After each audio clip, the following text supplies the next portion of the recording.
On that perp. I can't think of a better way to go live than talking about Jabert dessert. Dessert. That just sounds super gross. No. Yeah, No. our oh boy. But we're live. We're live, everybody. Hope everyone's got your favorite ice cream. Did you guys all just finish dinner like I did? Yes. We're jumping on to stream some Starfinder tonight. Indeed. That's exactly what I did. I had yaki udon for the first time in my life. Oh my. which was great. Ooh, that sounds good. Name's I Rexo saw, Tibbs, like- space pirate extraordinaire. Have a seat. Did you hear that? Yeah. You hear that? It was awkward. Yeah, have a seat, Jabber. Yeah, have a Yeah, I saw a picture of it like 4 weeks ago, and I was like, "That looks great. I have to have it." And for the last like 4 weeks, I've been trying to convince Marina to let me like order Japanese food, and I finally got it. And it's like, oh, it's A+. Ooh, that sounded like an alert. We should probably start the stream in earnest as people are piling in to our Twitch channel tonight. Wow. Starfinder on a Saturday. It has been some time, but I love Starfinder Saturdays. Don't we we are all? Cosmic Crit. My name is Patrick. I'm the GM here, and I'm appropriately in the largest box on our Twitch overlay. Why is it more important to see me in stunning clarity? Well, I'm not the only one wearing a Cosmic Crit t-shirt, but got a couple people here doing it. And I'm going to allow them to introduce themselves in alphabetical order. Who's going first? This is season 1 introduction time. Do you remember? Then Yeah, it would, when we didn't figure out that it was Yeah. alphabetical until Yeah, like the until- second to last episode of the true. season. When So you it's and true. I didn't figure it out until the end of the season. yeah. I am Drew. I play Knack in season 1 of Cosmic Crit and Kaz in season 2 of Cosmic Crit, and tonight I will be playing our plucky Isoki mechanic Quig. I forget who's next. Oh, Jabert's next. Yeah. I'm Jabert. Hey, everybody. Thanks for joining us. I'm going to be playing our Vesk soldier, Obozaya. She seems like a ton of fun. Haven't played a soldier before, except, well, I guess I played it a little bit in our society stuff. But really excited about it. I'm Miles. I play Raimi in season 1 and Win in season 2. And tonight I believe it's Isef, who is the android operative. Yeah. You got it. And Oh, sorry. No, you're fine. I'm Rebecca. I played Alindra, the Solarian, in season 1 of Cosmic Crit, and Talara, the Witch Warper, in season 2. And tonight I am playing Raya, the Technomancer. And last but not least, I'm the guy that ruins every introduction in season 1. My name's Tyler. I played Adros in season 1, and I played Nikithi in season 2. Today I will be playing Keskadai because I can still do a bug voice. I can just do Nikithi's voice, and I will pass that off as Keskadai really fast. I'm a bag. I'm a bug. Or maybe I'll do Gevalar Sknor Sr. As the voice. But either way, really quick, I already want to throw out thank yous to official Paizo and Syrinscape Sound for hosting us. Thank you very much. I also want to do a special shout out to a man I saw pop into the chat. I believe I see Mr. Jason Keeley lurking in chat. Hey, Jason. One of my favorite buds, Jason Keeley. It's good to see you, man. And thanks for everybody for stopping by. We're going to be showing off some fun stuff. Yes, this is a special stream sponsored by our good friends at Syrinscape. Yep. And there we have Ben from Syrinscape. Hi, Ben. I see you in the chat, Oh, Ben. yeah. Thank you for that Literal name. wonderfully touching video that you put out for us. Yes. It's always nice.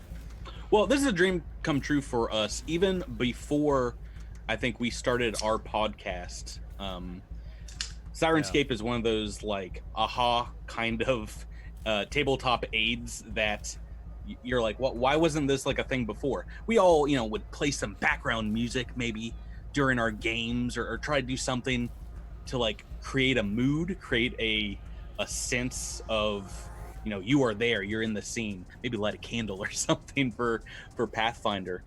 But until Syrinscape came along, there wasn't anything that we could integrate into the podcast. I don't know if people out there have tried to edit audio before, but go back and to put in like every laser blast or Wilhelm scream, it would be a crazy person that would do all that editing. So doing it live, we give the players like the sense of the sounds and the action that's going on in Starfinder, and it makes the podcast possible. It makes Cosmic Crit possible.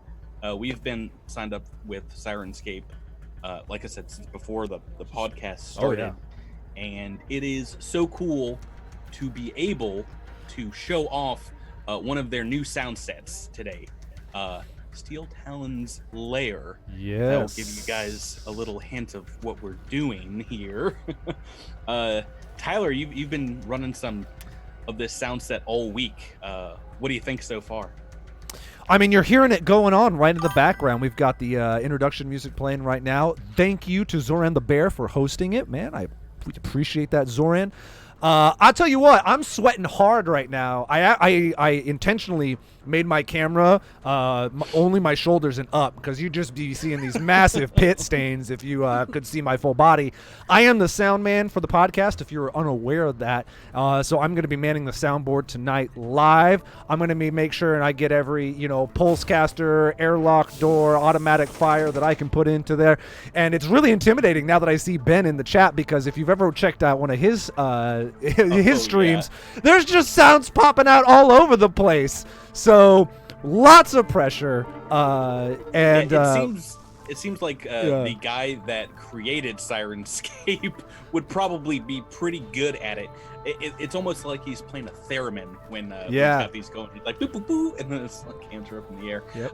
If we haven't described enough of what Syrinscape is, for those of you guys that haven't used it before, it's both a program and an app on almost every device I can think of that you can download. You can download specific sound sets. You can get a subscription.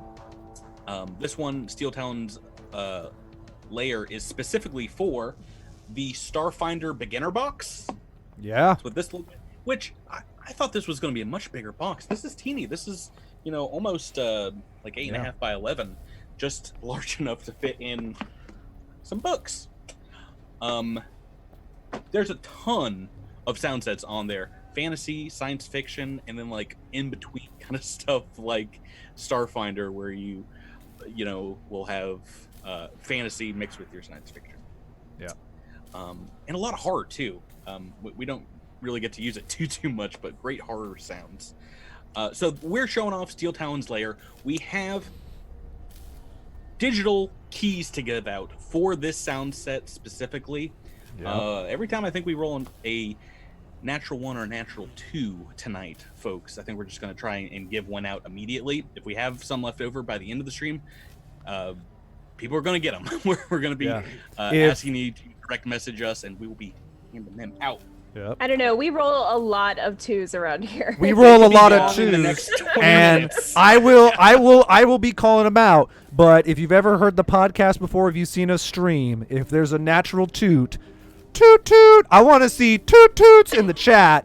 If I see toot toots in the chat, maybe you'll get a code. I don't know. I can't promise, but it doesn't. Do not tempt people. Doesn't hurt your chances. Thank you, official Paizo, for the host. They're here tonight as well. We have a question from Wookie Gunner saying, is this just the D&D red box? And I can't speak enough about the Paizo beginner boxes, both the Pathfinder and the Starfinder one. There's a lot more stuff in here than the red box, besides the character sheets, your dice, and the 2 books that come with it are basically everything that you need to run a kind of like an introductory adventure to Starfinder. It has the Hero's Handbook, and this is what you give your players, and you can make new characters, or you can use the pre-made ones that are in the box. And the Game Master's Guide, which is a pared down version of the rules for the Game Master, including a small adventure, which is what we're playing here tonight, folks. Oh yeah. But yeah, looking at these, it's almost half of the core rule book, which you'll probably pay, you know, anywhere from $40 to $60 for alone. The Starfinder beginner box, I don't know what it's going for on Amazon right now. I bought mine for $40, I believe. And that's the MSRP. And we have links that we'll be throwing in the chat for both our friends at Syrinscape, and if you want to get this box. We have held off on playing this, and I don't know why, because it's actually really fun going over this week. Oh yeah. So I don't want to waste any more time. Are you guys ready to dig in and get to playing? Yeah. Starfinder. Oh my Oh, goodness. How would I guess that was going to be Rebecca's reaction? Enough talk. Let's play. We played some of this game called Pathfinder last week here on our Twitch channel, and there wasn't nearly enough head cracking for Rebecca's likes. No.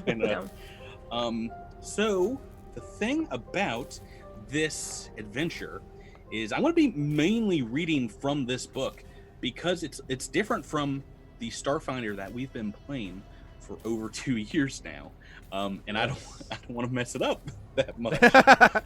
The rules are a little simpler, and we'll talk about them as we go. But I mean, this is simpler than what we do every week, guys. So there should be zero problems, right? Right, of course. 100%. I would not count on that at all. I'm going to What's be my nose. AC again? I'm going to be nose deep in this book. So let me know if some fun things happen in the chat. Will do. So I'm beginning watching this adventure, you all, adventurers yourselves, hail from Absalom Station, a huge space platform that's the hub of culture, commerce, and government in the solar system known as the Pact Worlds. This all sounds eerily familiar.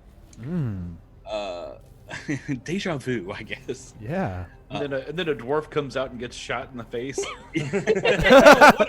We just Spoilers.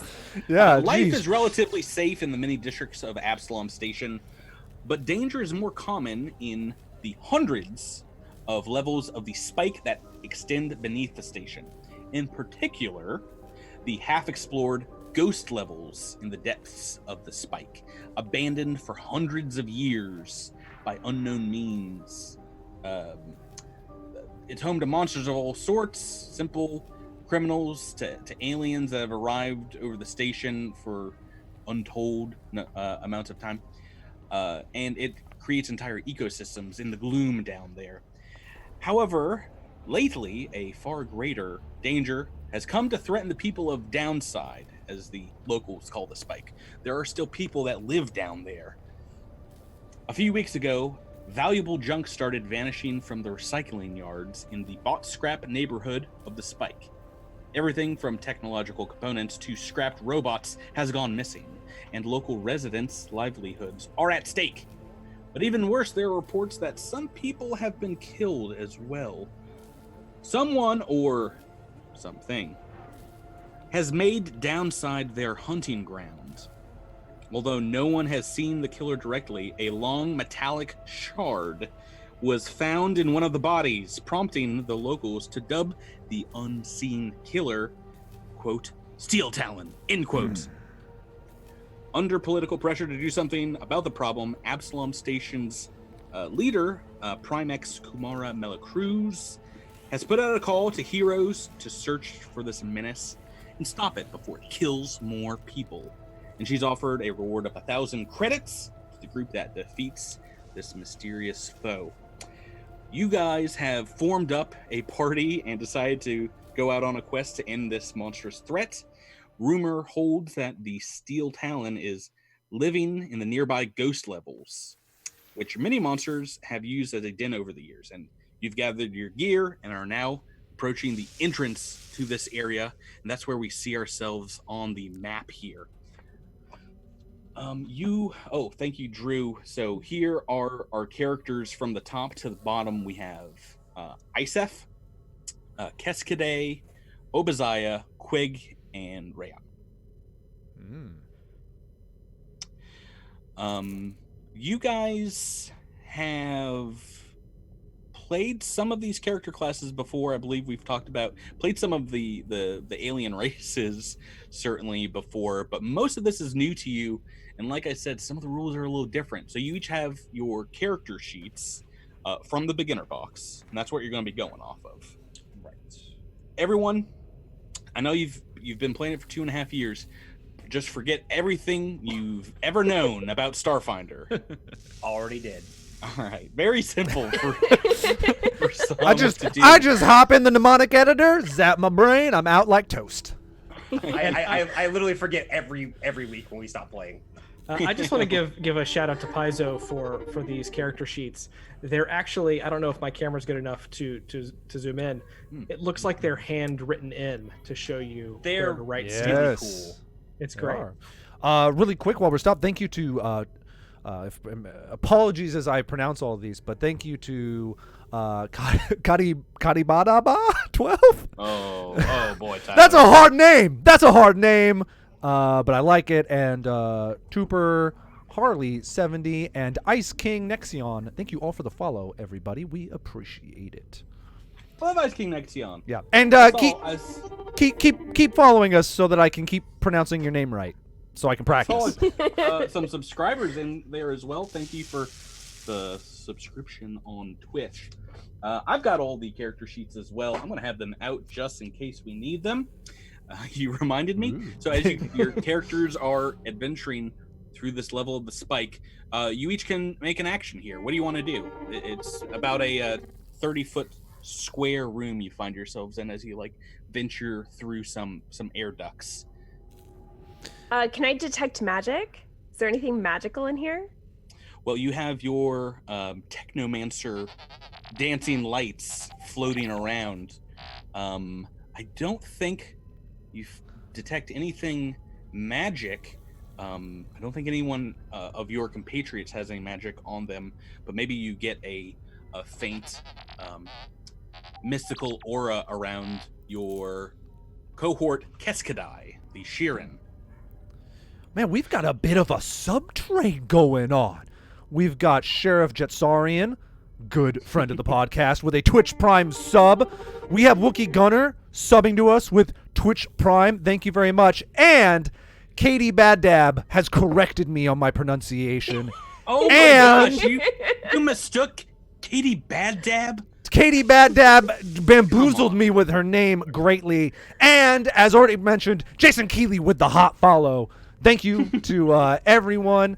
And I think I just saw somebody else follow us. You guys, I can't keep... Smart Goblin, massive fan of the pod. More like we're a massive fan of him. It's true. I am a massive fan of Smart Goblin. Smart, I still have your son's wonderful Edros art up on my refrigerator. I see it every day.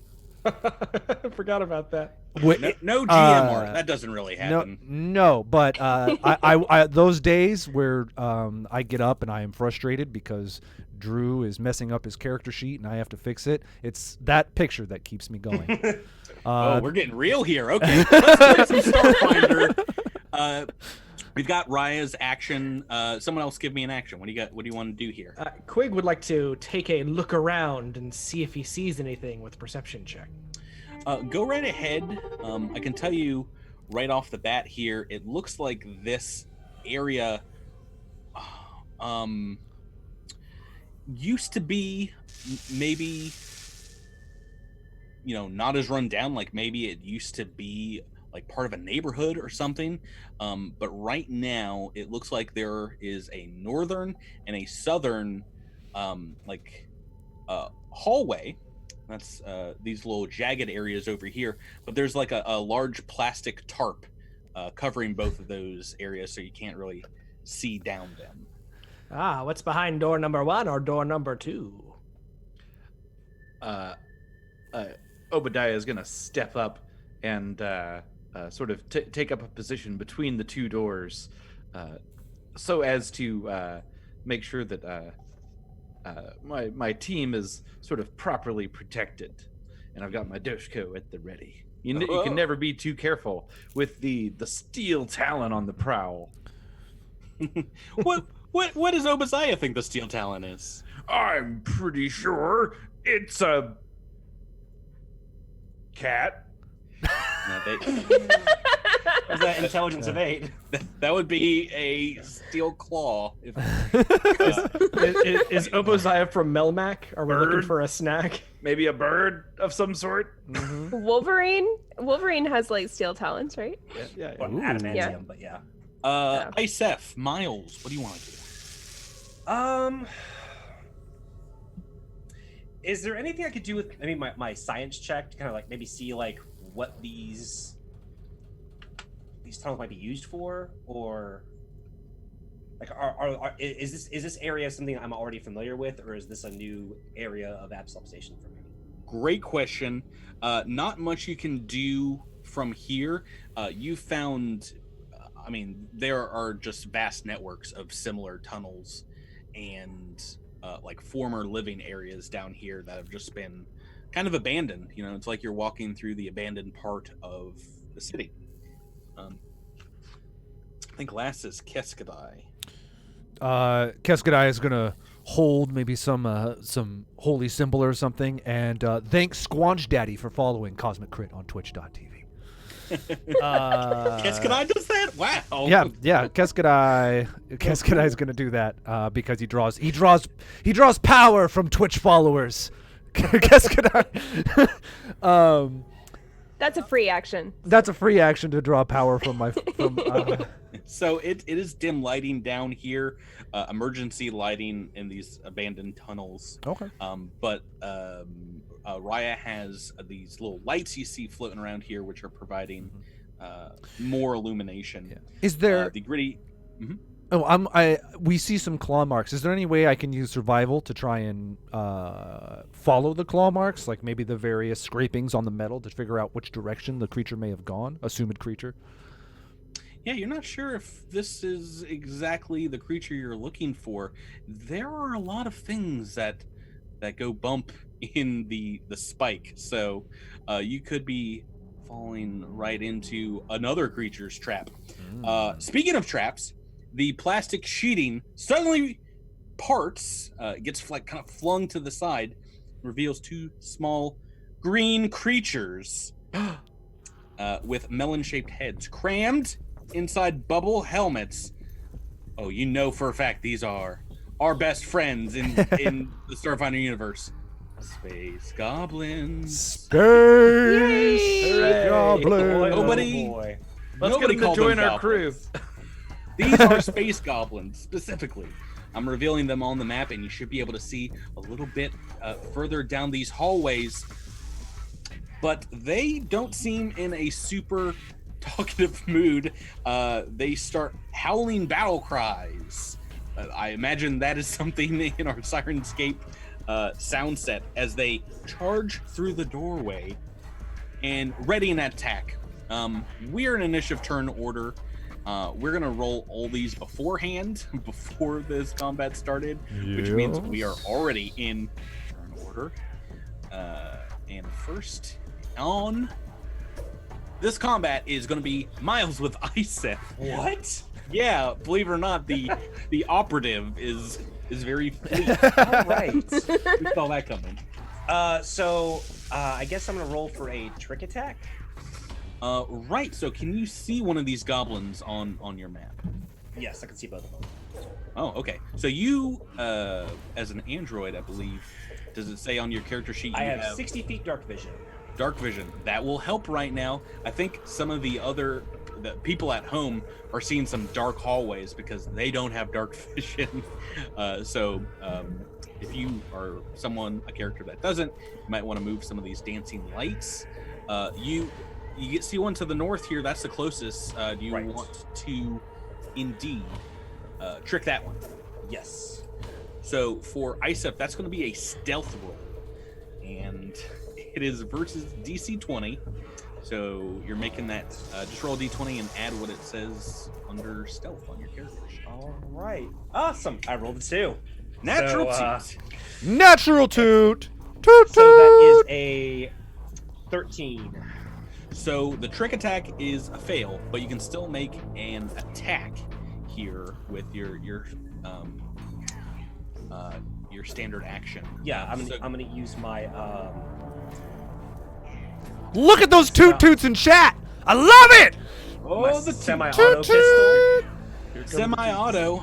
Go Thank you, ahead Tyler. and begin an attack against AC. Just AC. That's Regular. an old- natural 20. Oh boy. Oh! Whoa! All right. Way to start it off. So here. Isa comes in like a wrecking ball and just starts. What's that sound like, Tyler? Oh, yeah, we Yeah, don't why have am to I make- making sound effects? Yeah, we don't have to make our own Syrinscape. sound effects.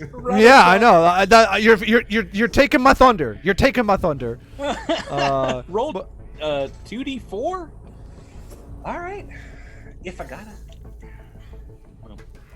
And while we are rolling that crit damage, That's a natural 2, so that means a code going out, right? yeah, we Well, need to natural pick two a or four. we need to pick Natural for a 20. code. I think we should give one well, up for on that. the wasn't there a trick attack? The trick attack doesn't Okay. count for the giveaway. Oh, I thought it was just gonna be combat rolls for that, but you know what? Okay, We attack also rolls. followed it up with the 20. I feel like this is the chance to give Let's one give away. out a couple codes. Let's give out If you a guys code. want a digital copy here, code for Steel Talon's Lair. This what you're hearing right now in the game. Yeah, just type in chat within like the next minute, and one of our helpful players is going to pick someone, and maybe on Drew, on your turn, you're next. You call that person out and Ooh. DM us. DM. Should we have an order of who, like, which player picks somebody so that we're all, you know? Yeah, well, Drew. I think Drew's choosing first, because it's his and- turn. Yeah, I'm That's, choosing. what I was asking. and- Is if we, you know? I want the one someone randomly who uses the phrase pronk. Oh, I want to wrong. hear that in the chat. I want to see that in the chat as I go through. So if you want this code, you got to type pronk, and I'll pick one of you randomly. But in the meantime, Well, yeah. First off, let me just say, Ben, you're not allowed to win. Isef obliterates this goblin. He's dead.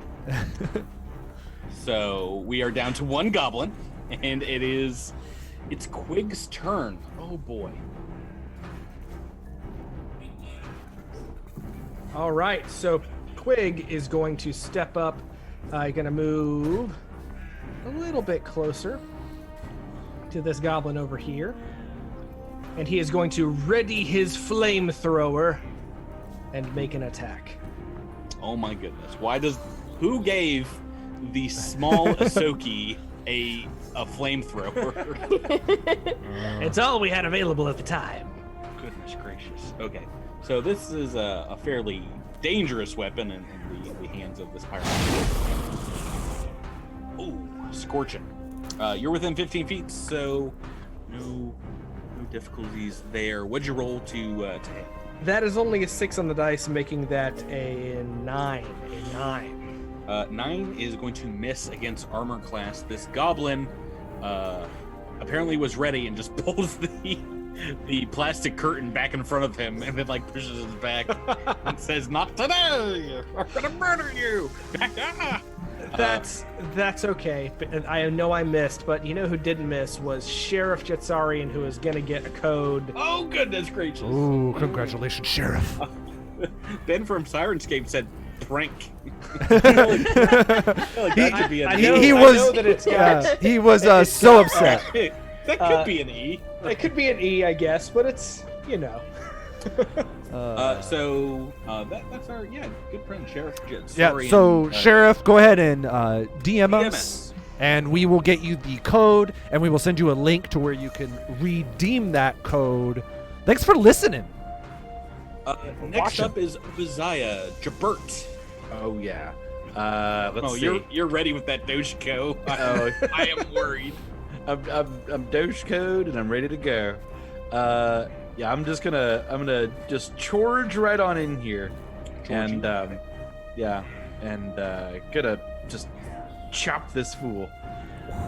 Chop him so good. That seems right. Oh, no! Oh, yeah. Well, we're giving away another code, gang. That's a natural one on the dice. One. Natural one.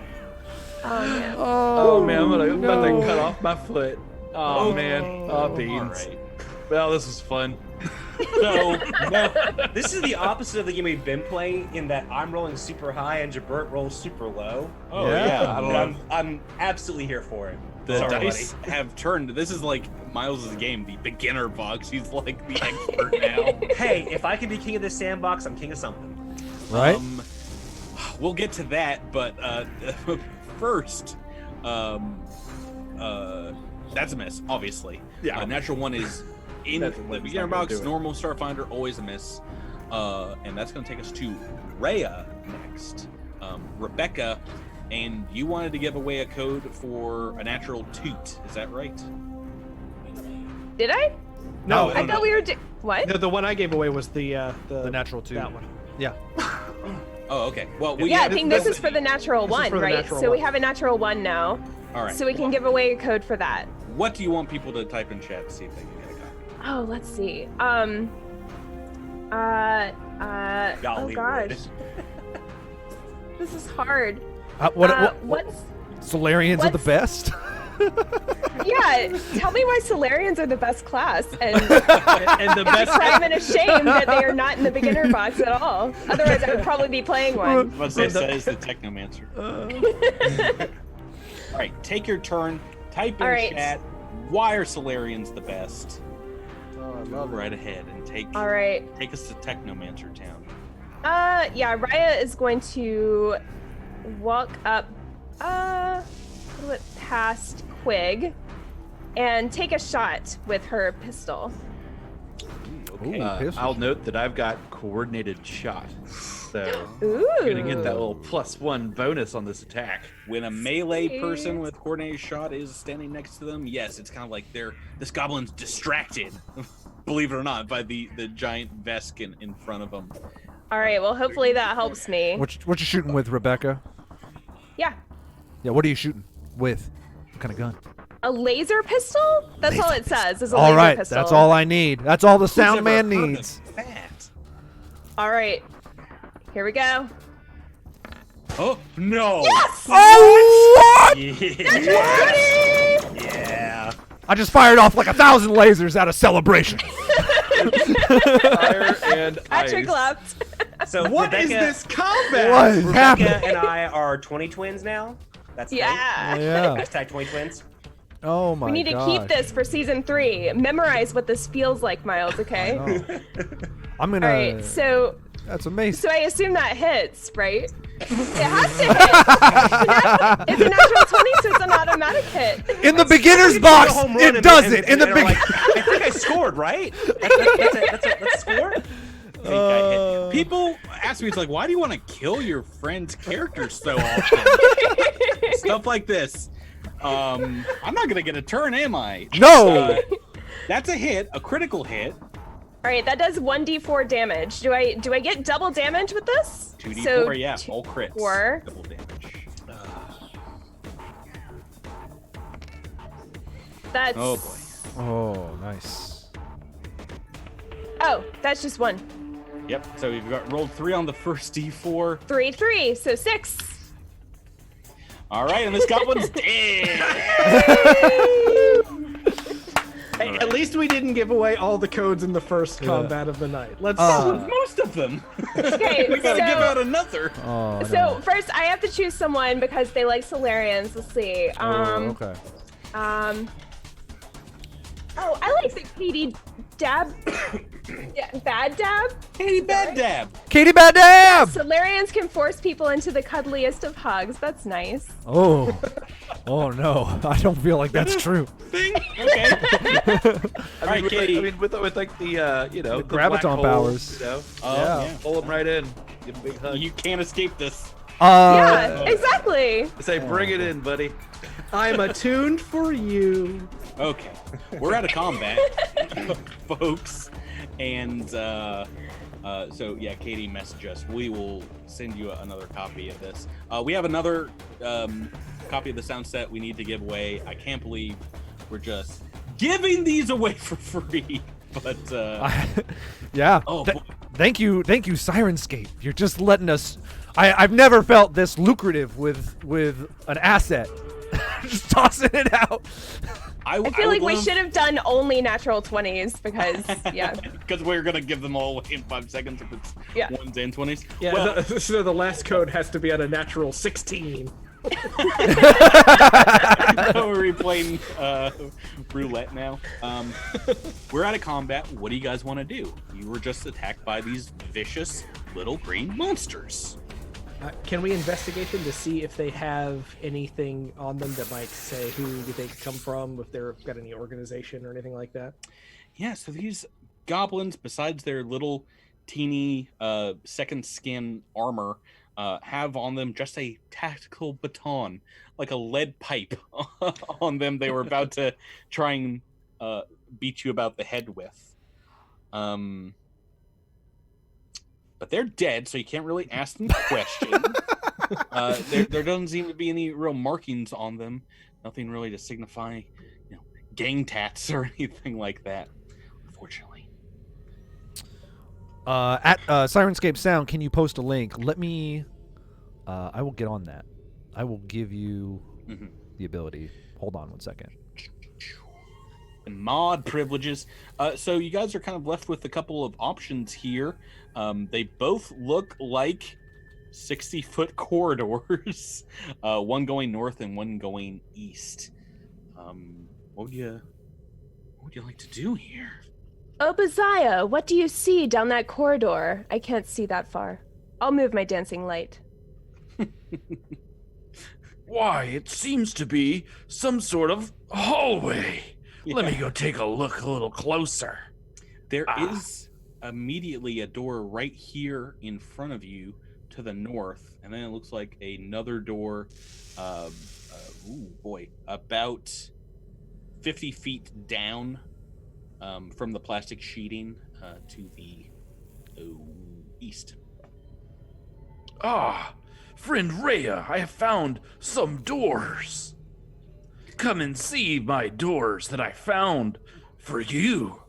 I'd like for you to go in first and tell me what's in there before I venture in. That's a good idea. I kick in the first door. All right, you guys joining up on the squad. It looks like Isaac's going his own way. Bye. In the north corner. Isaac was looking before, but they were like, yeah, well, I guess I'm by No myself. way. No, we're splitting the party. Let's go. Splitting the party! Let's Isaac thinks he's unbeatable because of that opening 20. They think they're thank you. Right, so punching open this door.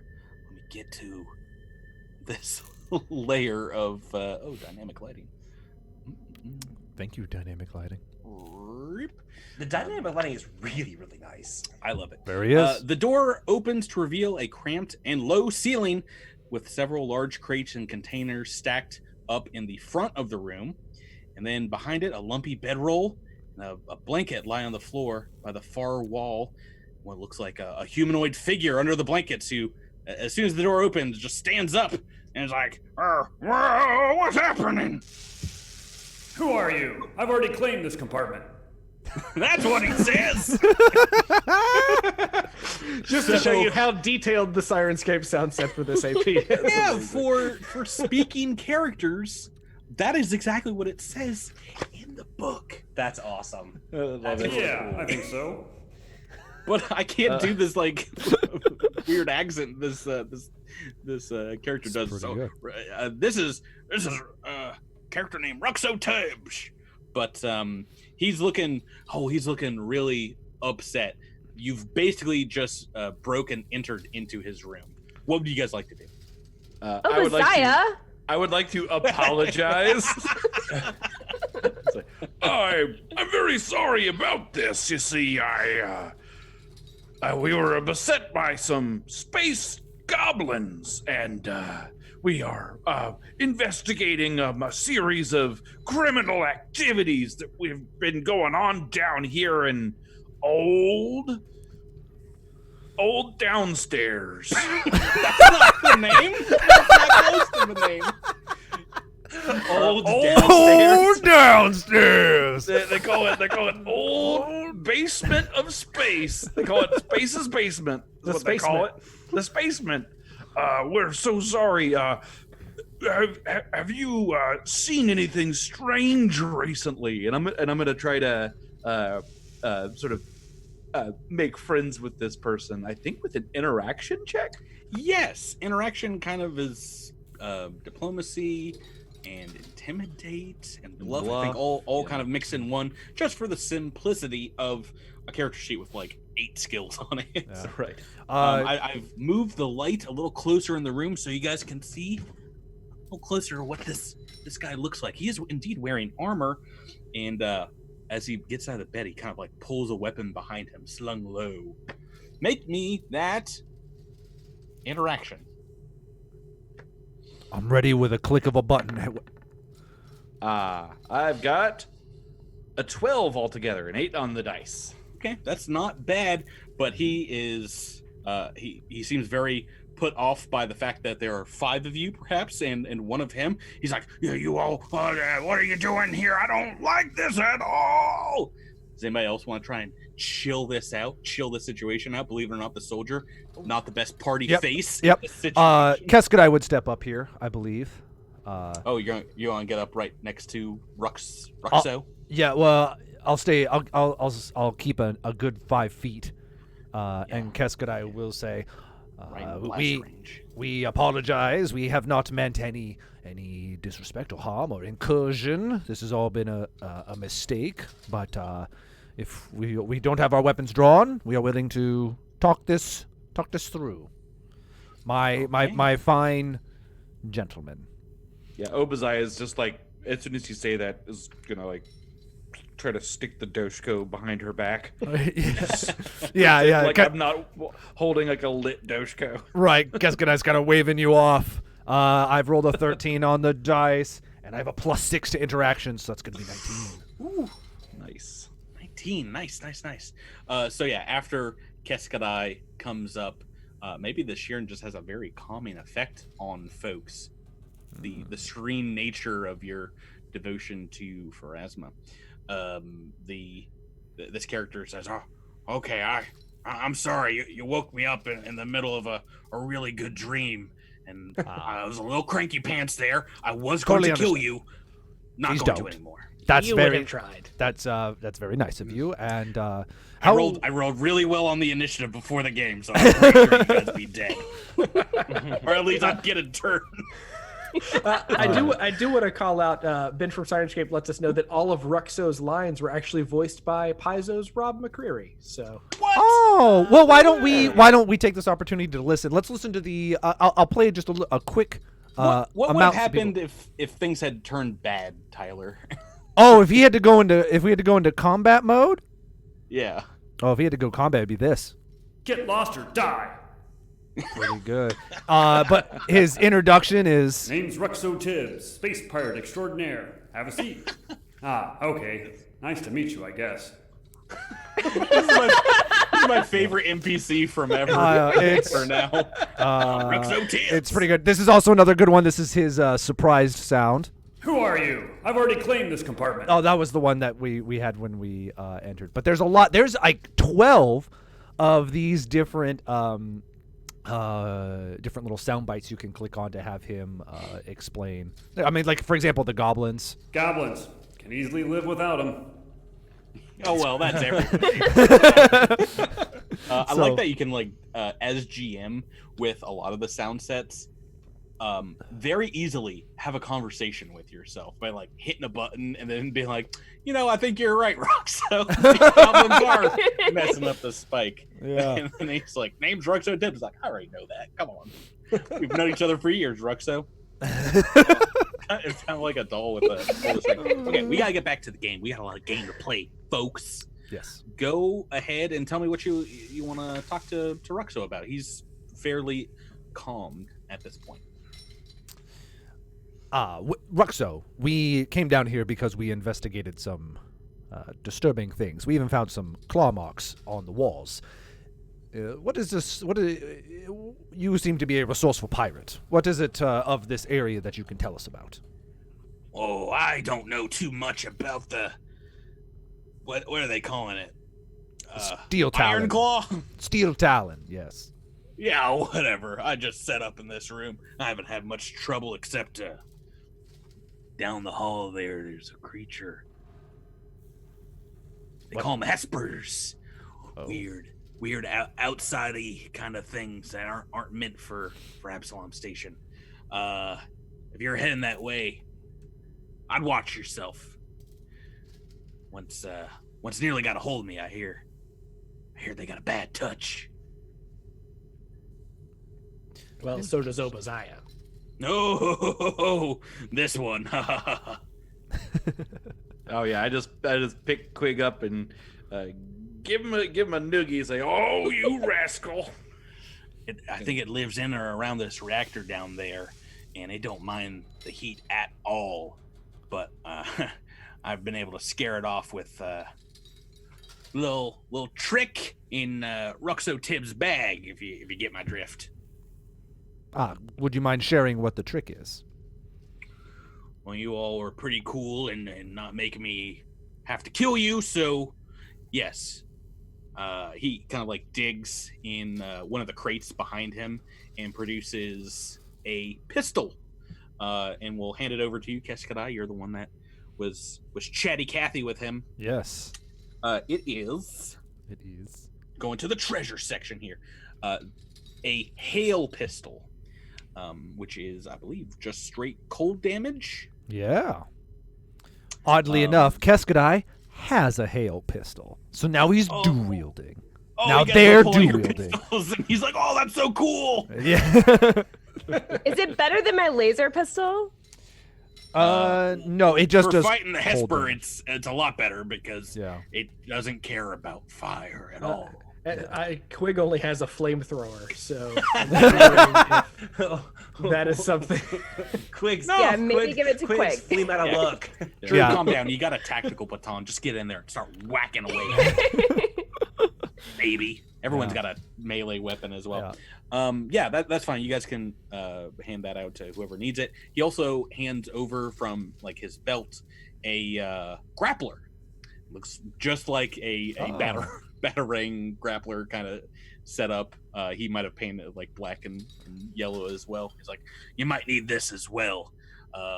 Foreshadowing. Yes, I am familiar with these terms. Thanks. Thank Throw it in the trash. you. No, we don't. I fish it out of the trash. It's official.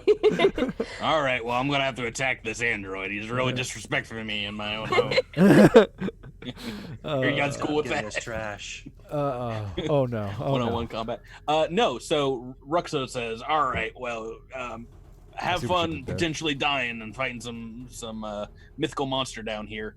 Please take your dancing lights with you when you go. I'm going to go back to sleep. I'll think about Okay, so think which about exactly what I was thinking about and try and get right back in the groove. which direction are we supposed to head? More northward or continue down this hallway? Continue down east if you want to meet a Hesper. All right. Let's go. So and So let's did we- who investigate. has the hail pistol? I think Quix or Quig. Quig? What's your I think. Yeah, I think we give it to Quig. Tricks are for quicks. I mean, yeah, Quick and Twix both have rabbits. So if I take it, what is the damage on it? A D4 cold. Okay, and that's still my same +3 attack for it. It is a ranged attack, so yes. Thank you. Yes, the exact same. All right. Alrighty, Let's so move along. Grab some of these dancing lights, people. indeedy do. We've got 4 of them. Oh, and a door. They're gonna. Well, I mean, a lot of you have dark vision, so it's not like super pain, but it'll be very useful for the Twitch chat. like Yeah, I said. yeah. Please. Who does not have Twitch does not have dark vision. themselves. Who cares about them? All right, I'm gonna step up into the room, I suppose. Next to this, you said this was a reactor in here. Yeah. Oh, Obadiah, you going right up to hang out with it? I mean, like, I guess. Dip your It's- face into it. I see mean, what it's the happens. most interesting thing in the room, and I'm presuming that it's like that most reactors are sort of shielded, so I'm not just gonna take like Yeah. a super high dose of radiation right now. But, So the room is indeed kind of bathed in the glow of this reactor, this blue light giving off here on the eastern wall, and glowing display screens all over the other walls kind of reflect this light. As you step up to it, indeed, there's like some laughter in the air, perhaps a whisper in the wind, as a creature steps out of the reactor, kind of just walks right through the wall of the reactor. Kind of like it was getting out of the shower. Well, I'll let you Just take a look. It's dripping all the energy juice all over the floor. It's dripping something, all right. it's Boy. reactor juice. All drippy. Pretty nude, pretty naked. Well, it had clothes before it went into the reactor. No, we're gonna get banned on Twitch. We're gonna get banned on Twitch. Yeah, it's just a small, lithe kind of figure, kind of glowing, almost radiant itself as the reactor here, and steps out, and we are in an initiative turn order again. Combat. We are in snap. combat. Let's hear that music. Dun, dun, dun, dun. Dun, dun, dun, dun. Bum, bum, bum, bum. Like I said before, we have rolled initiative beforehand, so we're super fast in this. And Quig is first. Quig, you see this thing stepping out right next to Obadiah, who seems unaware of its existence. What do you want to do, Drew? You there. We mean you no harm. We are investigating some incidents down here in the Spike, and would like to ask you some questions. Go away!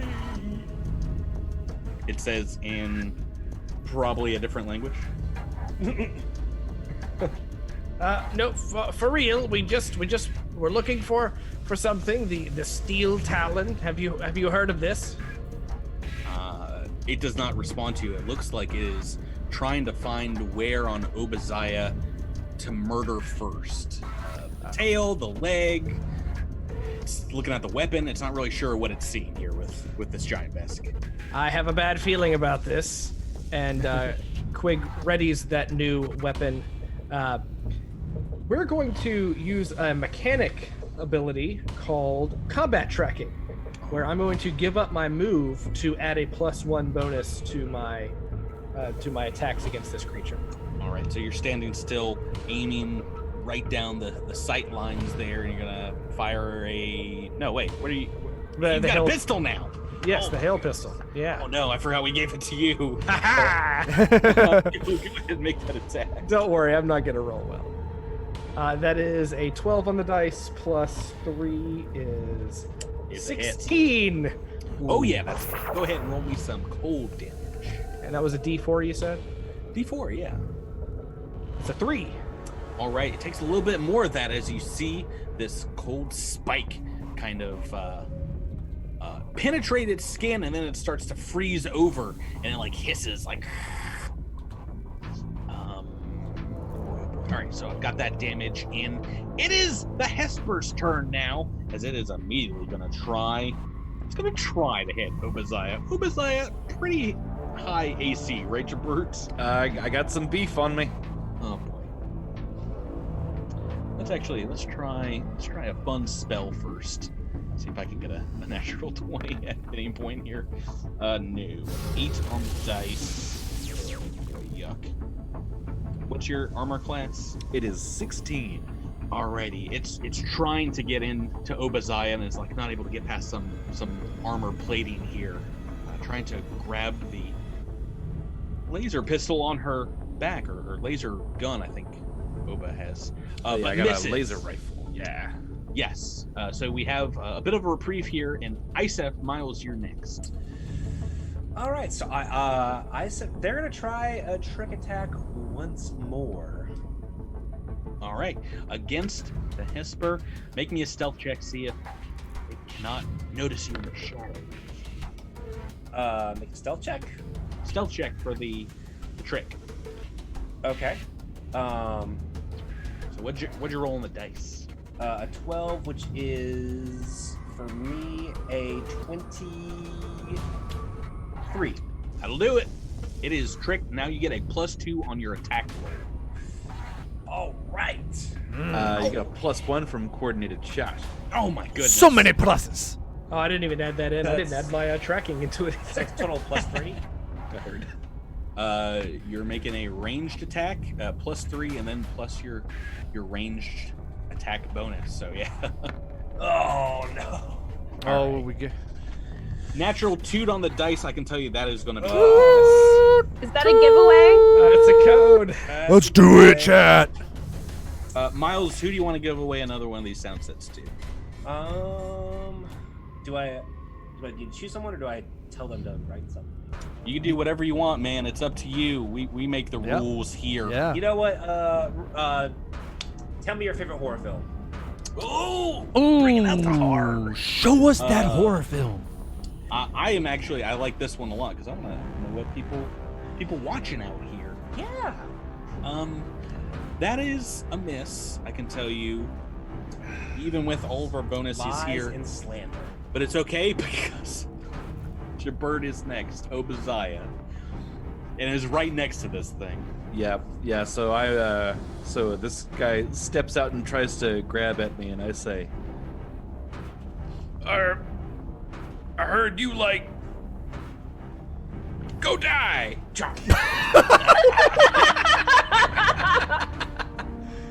I heard you like go die.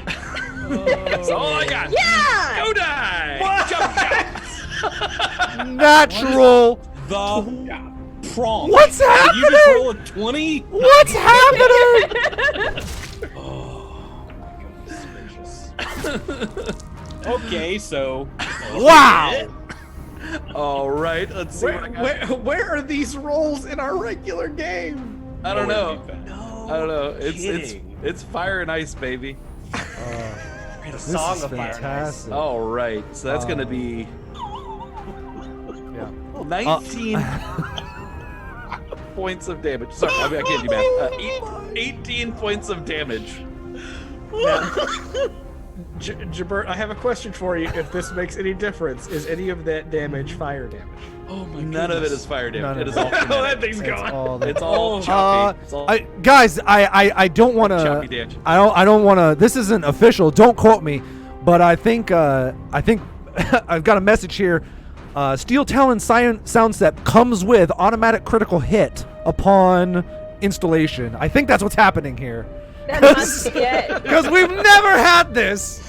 That's a joke. It doesn't. I think it comes. Maybe I think you it's- get a little luck rubbed off. Okay, well, how much damage was that? That is 18 Oh, points of damage altogether. Okay, it had 17 hit points left, so it's dead. Yeah. And it just kind of like melds back into the reactor. It's like, what? How couldn't that be me? And we're out of combat. And then Obadiah Okay. says, "All right, gang, let's go find that Asper." Starts walking off.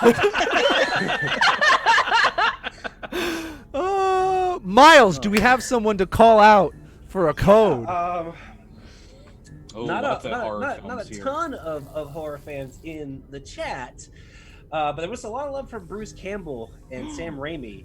Yes. And it's a tough choice. But I guess I will go with the classic. Wiki Gunner chose Evil Dead. So I'm gonna go with that one. I do love Army of Darkness. It is a camp classic. It is such a fun, goofy movie. 100%. But Yeah, I don't even consider that one horror. That is it's a horror comedy. comedy. It's a horror yeah. comedy, yeah. horror maybe. But it's yeah, definitely more comedy than even Evil Dead 2. But yeah, the classic Evil Dead you can't beat. All right, so Wookie, one of our super fans, go Yep. ahead and DM us. in, and we have another one to give out because Jabert just messed everything up in this fight. This is gonna be a great fight. Yeah. 21 HP. This thing can last a couple rounds against a party of 5. But Bambi does not count. I'm sorry. Bambi does not count. We also had Squanch Daddy mention Shrek. total horror movie. It's an overlooked classic of the horror genre. Yeah, I saw him say Shrek. I didn't realize that it was in response to what's your favorite horror movie. Pretty sure that's in response to Although the I've favorite seen horror clips movie. of the stage production of Shrek, and that might count. Yeah. That's true. I would one accept. might fit I the would bill. accept that. I would Okay, accept that. Jabert, you got another one of these to hand out. Alrighty. What do you want people to type in chat for you? Quick, everyone, type in your favorite number. Do it. Favorite number. This is between this 1 is and the 20. Wild Favorite West number of around 20. giveaways. Normally giveaways are thoroughly structured. We are Wild West. We're just all over the I place. needed more time to think up. Lucky things. number 7, 42. The answer Tyler, to the universe and do everything. you not have a sound for that? Boo boo boo boo boo. Do I not have a sound for this? You need a sound. Yeah. Type your number in chat. We'll move on here. We'll come back to that in a bit. Because you guys, this book is going to be over in about 10 minutes for those of you watching at home. They keep rolling natural 20s on every single bad guy. So there's a door. You open it up here going north, and it leads into a tunnel that seems to be overgrown with lush green plants and brightly colored fungi. They line the walls here. You can tell like trudging through some of this is going to be a little difficult. There's water trickling in from the ceiling of this room, and some ultraviolet flickering lights here and there overhead. This might have been some kind of hydroponic garden at one point. Not sure exactly, but it's completely brambles and overgrown right now. And as you move forward, if you move this light just a little bit forward, you can see that past it, it seems to go north and then back west. Out west. Everyone make a perception check for me. I'll tell you what you see in either of these directions. Oh, never mind. I rolled a 3. So you can ignore mine. I rolled a 15. 11 for Quig. 10. 16 for Obadiah. Excellente. All right. So, as you're moving forward there, Obadiah, it seems like something is in this room with you, skulking through the grasses, and you see it right in front of you, 5 foot away. Oh, you know for a fact we are in combat again. It is this.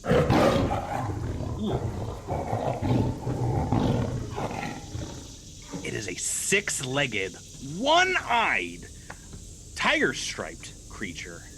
And let's see if we can get a little bigger version of it on the chat. Yeah. Get a dancing light on top of it so it's not so shadowed. There we I like go. the combination of a saber-tooth tiger and a cyclops. A I- cyclops-tooth tiger. Love this creature so much. It is right here in front of Obadiah. We're going back into initiative. Turn order. See, you all chuckled at me when I said it's a cat. Y'all thought I was a big silly lizard when you were like, oh. Steel Claw is just a big kitty. This is going to be over in 5 minutes after Obadiah crits it. Obadiah, you're first, and Jabert, maybe you should pick your favorite number before we start. Let's see here. I'm gonna go with Linswin with 42. That's a very good number. That is a Not great between number. 1 and 20, but It's not between 1 and 20. That's okay. But it looked like they'd already typed that before like the words 1 and 20 got to the chat. And I was just like, oh, that is pretty good though. We'll just do that one. Yeah. But congratulations and go play some sounds. These are Lynn great. Swin, give us a DM. We will send you that code, and we'll 100%. need to just keep pumping 100%. out where you can redeem that. by the way, I think we have 2 left. We have given 4 codes away, right? We boy. might have to skip some Let's- 20s. We gotta like at least have these codes last through the game.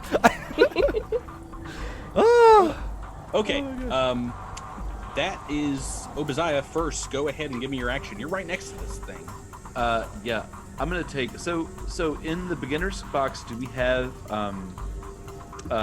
short steps, guarded steps, or 5-foot steps? Great question. I don't think you do. Is there a great answer? No. No, you don't, don't because think so. there's no attacks of opportunity. So Oh. Okay, yeah. So it doesn't Right, matter. Right. yeah. So as soon as this cat sort of emerges from the grasses, I sort of do one of those little like sort of jumps, and I sort of jump over to the side a little bit, and instinctively, just before I can even stop myself, I just swing down with my Doshko.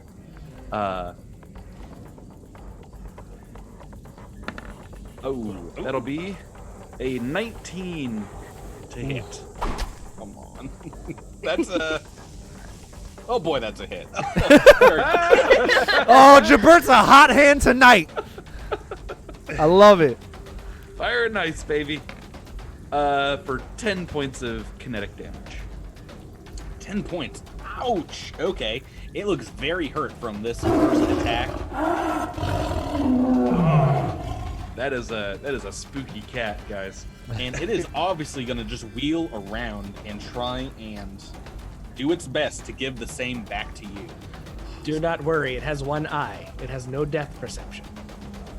Okay. All right. We have people DMing us in. If you guys who have the codes want to start replying to them, just making sure that it's the person that won. We'll start handing these out, and we'll make sure they're all done by the end of the episode tonight. Our good friends from Syrinscape said if we roll more 20s, they might have more codes for us. Please don't encourage my players. If I get a 20, that's fine, but it's my attack. If you get a 20, we take a code away. Give it back. I'm going to attack right now, and it's coming at you. Claws and a giant maw jumping through the grass. Oh man, so It's close. so close. Oh. 19 on the dice Oh man, is going to be a hit. that's gonna do it. Yeah. Yeah, and this is doing D6 as the damage die. Minimum damage. 4 points of kinetic damage. All right, 4. All right. Not that bad at all. And yeah, then it's just gonna kind of slink around the side next to you through. This is difficult terrain. I'm gonna draw it on the map where these kind of like bushes are. And next in the turn order is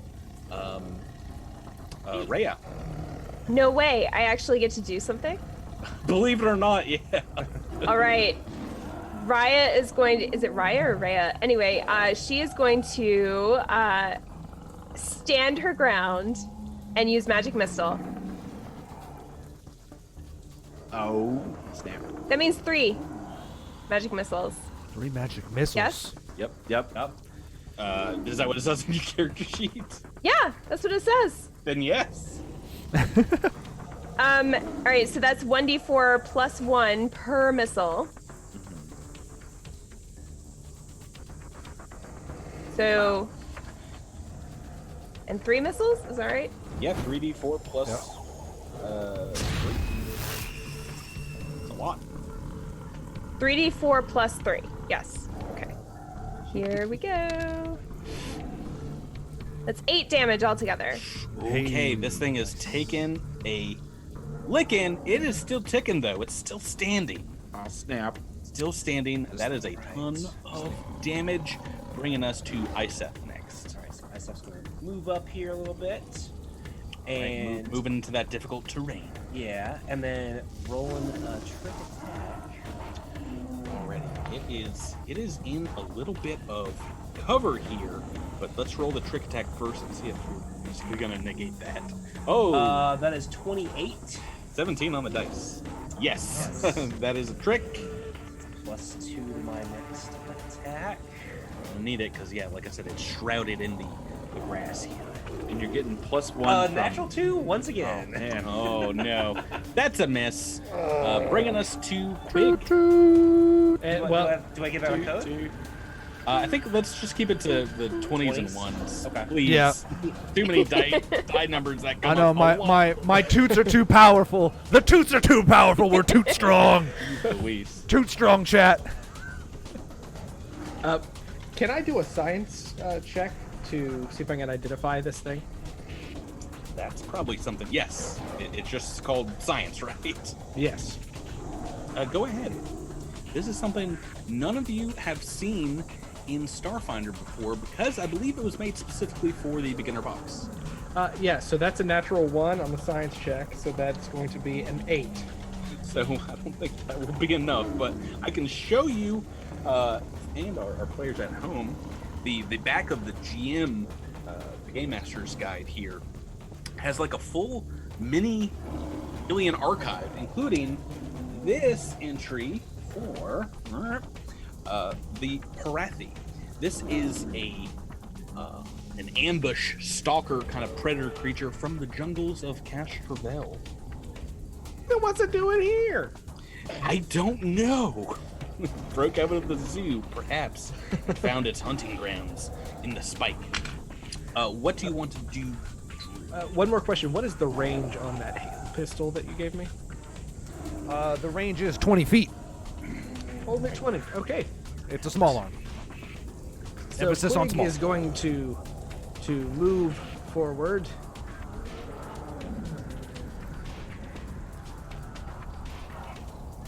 And take a shot with the hail pistol. Go right ahead.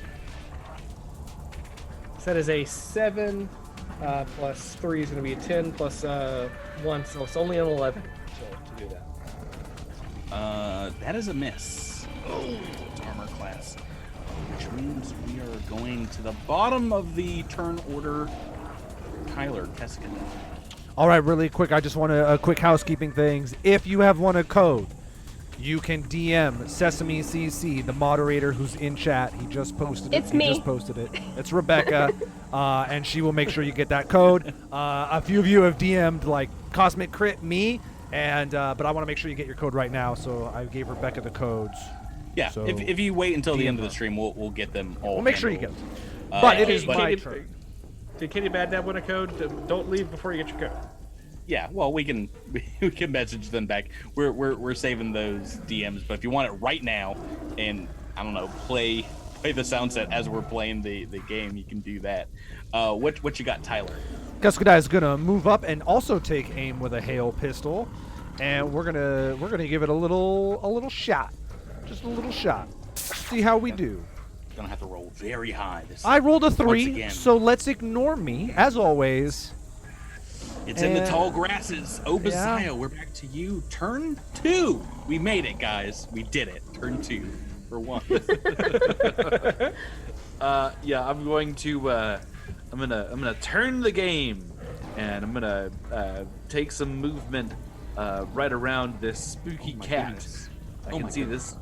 You know, cats are always trying to run away down hallways. You know how they do. And I'm Oh, gonna head them off.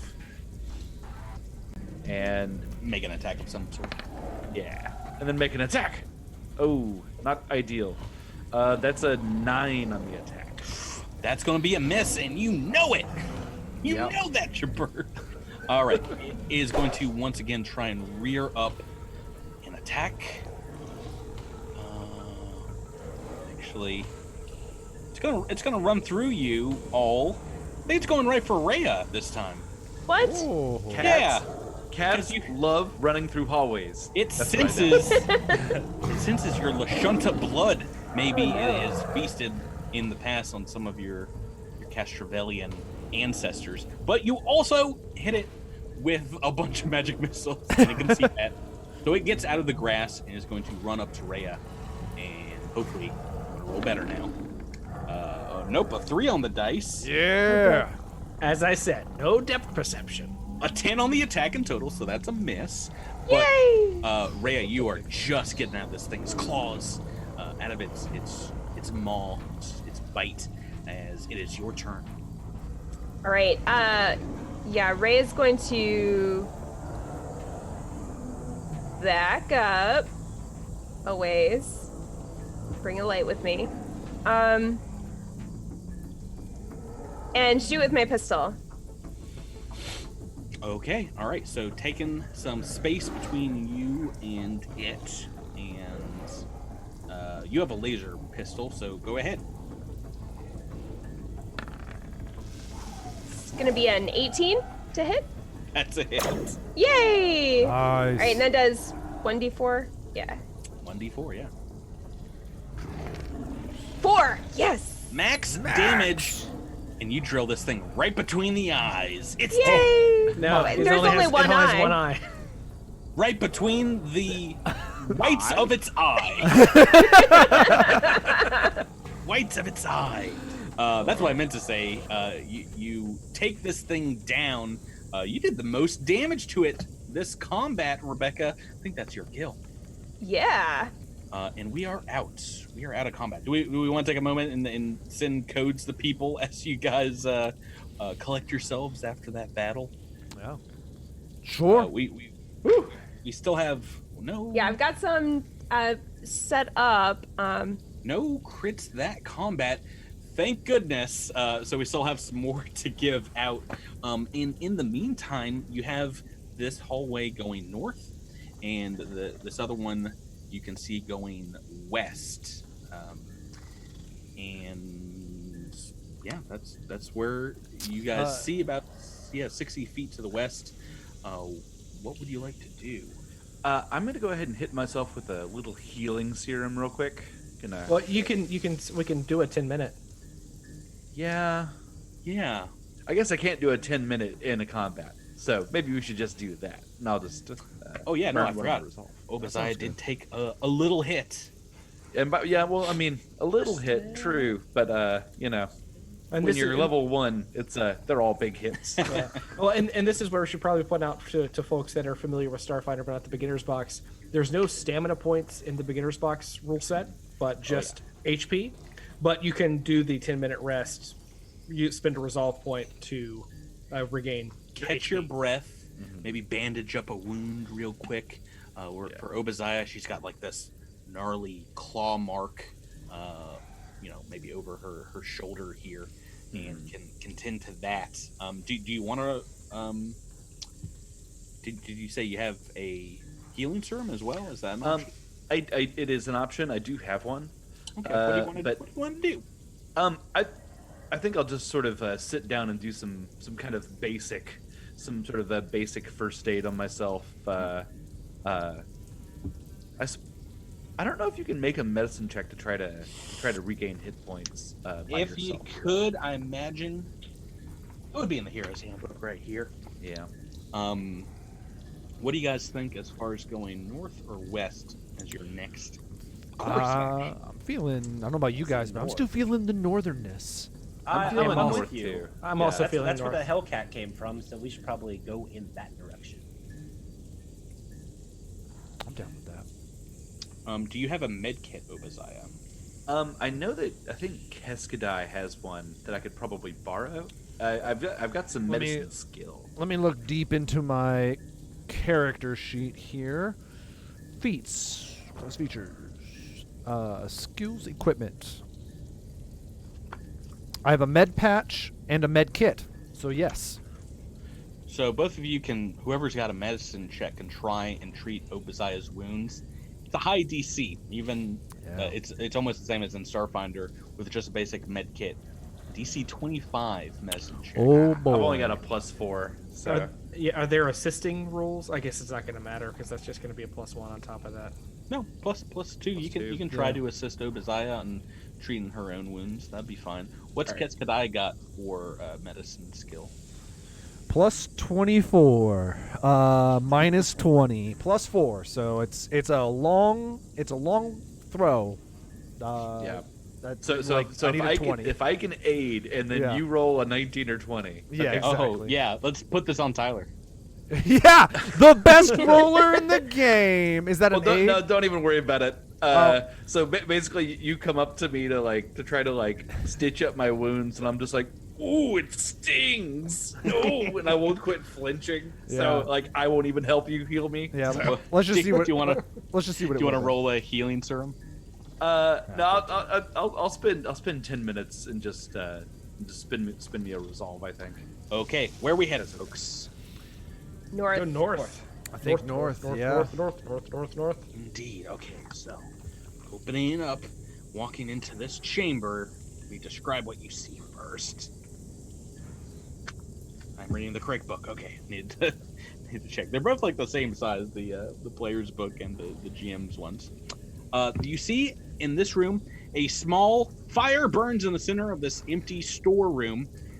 Beyond the fire stands a crude effigy of a quadrupedal beast made of scrap and junk and topped with the elongated skull of an alien creature. A simple skull and crossbones symbol has been painted on a set of steel doors leading to the west of this room. That is what you see here. What would you guys like to do? Can I try to identify what the creature is that is in the statue? It looks to be constructed.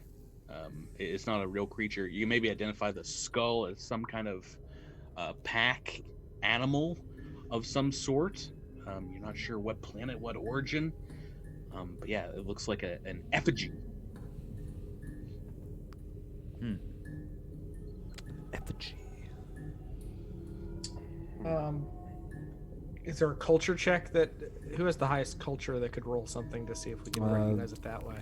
Keskadai probably does. I have +8. Yeah. Dang, Keskadai sits down in the back where they belong. Settle down, Bugdad. And Yeah. Culture is kind of Raya's thing. I mean, she likes Apparently. aliens and stuff, so yeah. And if hers doesn't work, I have +7. Go ahead. All right, and let roll me it. try. All right, so this is That'll do 17 it. plus 8. 26? Wait, 25? You have a sneaking suspicion that this is some kind of goblin malarkey.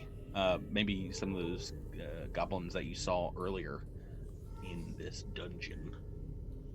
If we open this door and it's just a dog, I'm going to be very upset. Yeah, so what else would you like to do? Any other actions here?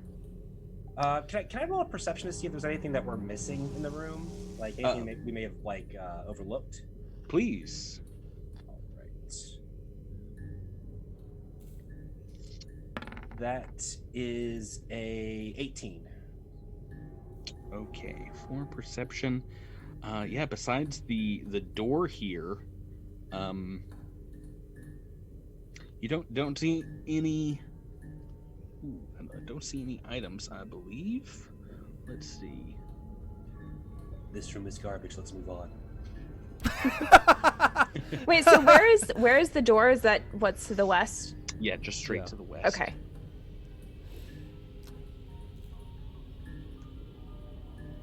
Push it back a little bit so you can see. Alrighty. Shall we kick in another door? And it's like somebody else's apartment. Like, oh, I'm so sorry. Yeah. Let's if we don't, I don't know, everything seems fine. I vote we move.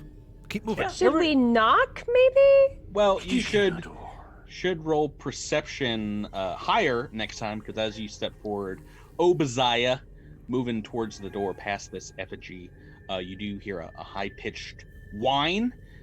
Say, trap is sprung on you all. And let's see here. This trap targets one creature within 5 foot of the trap. I'm going to make a melee attack roll. We have a few options here. Let's see who I'm going against. Randomly rolling Isef. No, wait. We've got Quig in the range too. 1, 2, 3. I've rolled randomly a Quig. What's your armor class, Drew? Quig's armor class is 15. So you hear the high-pitched whine of a laser blast coming in your direction. Let's hear what this sounds like. Oh boy, and hopefully the dice roll is gonna cooperate with me. Oh yeah, 15 on the dice. That is a hit as a massive laser blast comes out of like 3 laser guns taped together on the other side of the room, kind of aiming at this door. And this is a little bit of damage coming your way, Quig. First damage. 3 so laser far. guns taped together? That's illegal. It is 8 points of fire damage. Oh, that's not good. Quig, watch out. How's Quig doing? Push. So Quig, that is the majority of Quig's HP. Still up, but not looking good. Let me refer to my sheet because Keskadai is going to come over. I feel like that warrants some medical attention here. Yeah, I'll roll a medicine check. No, let's not do that. I'm going to use Healing Channel. 3 times per day, I can restore 2d8 hit points to myself and each ally within 30 feet. So this is going to affect everyone. So if you have hit point damage, you're going to get back. Let me roll 2d8. 13 points of healing. That's a good healing roll for me. I like it. I see. I see. I gotta sit around and heal up naturally. He gets the good stuff. You gave him a noogie. He gets special treatment now. And now Quig is back at max HP. All right. Alrighty. Do you want to do anything before you move on? Now that you can tell this is guarded somehow. Yeah, more perception. Can I do a technology check to see if I can see any other traps that might be in the room? Yeah, go ahead and make that roll.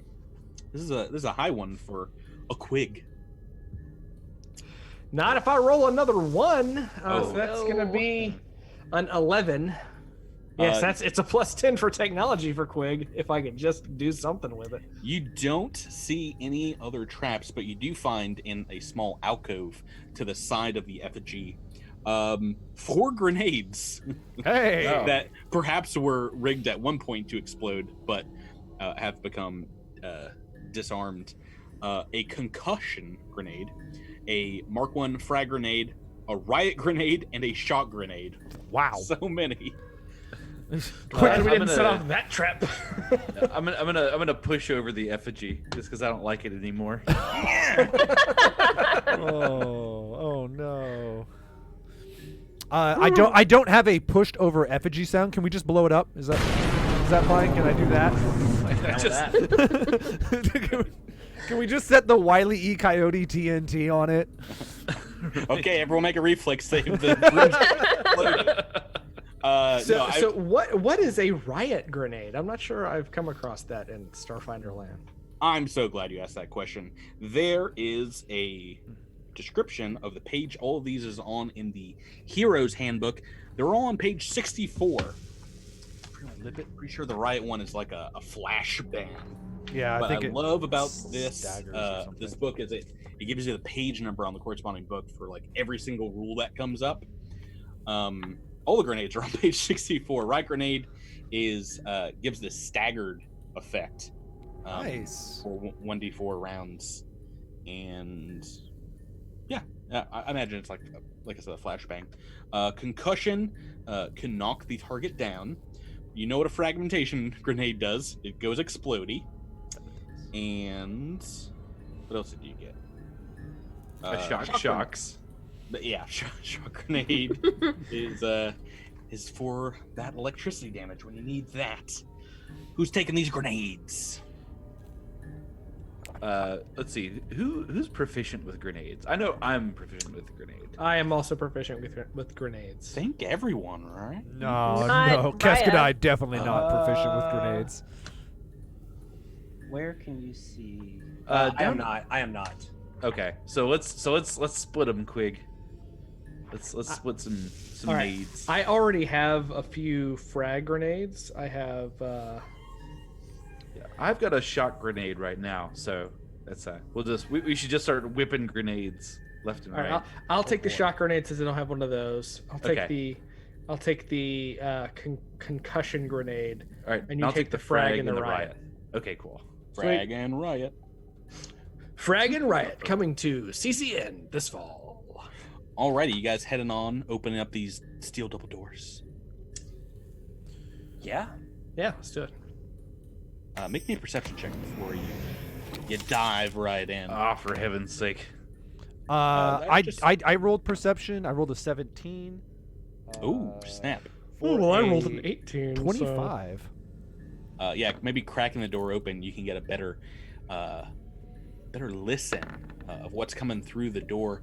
It sounds like a couple of low voices very scratchy voices you recognize speaking in a goblin accent of comment. Yeah, they sound like an explosion in the other room. I don't know about that. Did they knock over the orgy? I don't know. So there's at least 2 probable goblin impersonators in the next room. Sounds like it's maybe a good time to use one of those fresh grenades as a surprise. I know, seriously. Yeah, I'm thinking. I've sort of pulled out a shot grenade, and I'm just like, all right, here we go. Yeah, Here we remember go. This is it. book 1, Absalom Station, grenade through the porthole, trap door thingy that Patrick pulled. We're getting him back right now. Yep. So who's throwing a grenade? Obadiah, you want to pop open the door and then toss one in? Yeah, you know what? Maybe I'll use the riot grenade first. And see if That's I can, probably good. see if I can drop one down, and we can ask some questions. All right, I'm gonna move a light in immediately here as we open the door up. Swamp. So we can get a little better view on the chat. Looks like a couple of goblins just right here. Wow! Make me an attack roll, a thrown attack roll. Okay. I'm guessing for the riot grenade, you kind of want it dead center. That'll be a 16.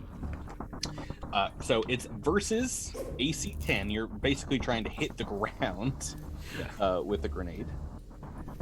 Now, let's go straight back to the rules that we just put away for a riot grenade. It creates a loud bang and a bright flash designed to impede foes and convince them to disperse without injuring them. Target that fails a reflex saving throw gains the staggered condition for a round. And while they're looking up these rules, I want to say the Starfinder Beginner's Box also comes with these awesome cards that feature on one side all the actions you can take in a turn, and on the other side all of the conditions that can affect you or other characters in the Beginner's Box story, which is awesome. I guess I'm looking for the radius of the grenade. I believe it is a 10-foot radius. That's maybe everything it's in for radius. Well, regardless, these goblins up front here, I'm gonna make a couple saves for them. So they can pop in here. All right. Roll a 19 on the first one, a 6 on the second. Oh, my poor 6. I think that's gonna be 1 out of 0 commission. And with a that is definitely their saves aren't that good. So one of them is staggered as he just looks directly at the grenade at his feet as it explodes. I'll mark him through this one. And let's go into initiative turn order. That's going to start us off. Obadiah, you're actually first in the turn order. These guys were unaware necessarily that there was a whole party of people out here. Next is going to be Keskadai. And do you mind, Patrick, if I say what the staggered condition is for the Beginner's Box rule set? Because it is a little different than standard Starfinder.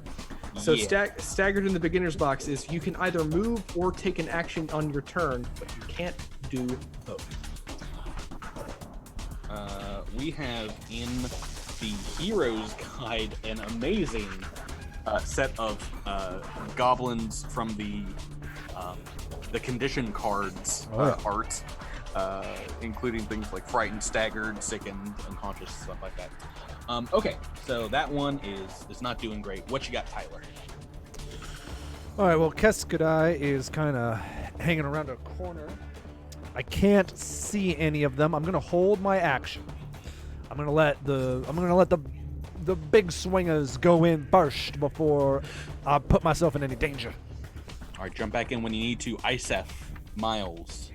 All right, so Isef is going to pop on in to the room. Oh, and sees a deadlier looking goblin at the end there.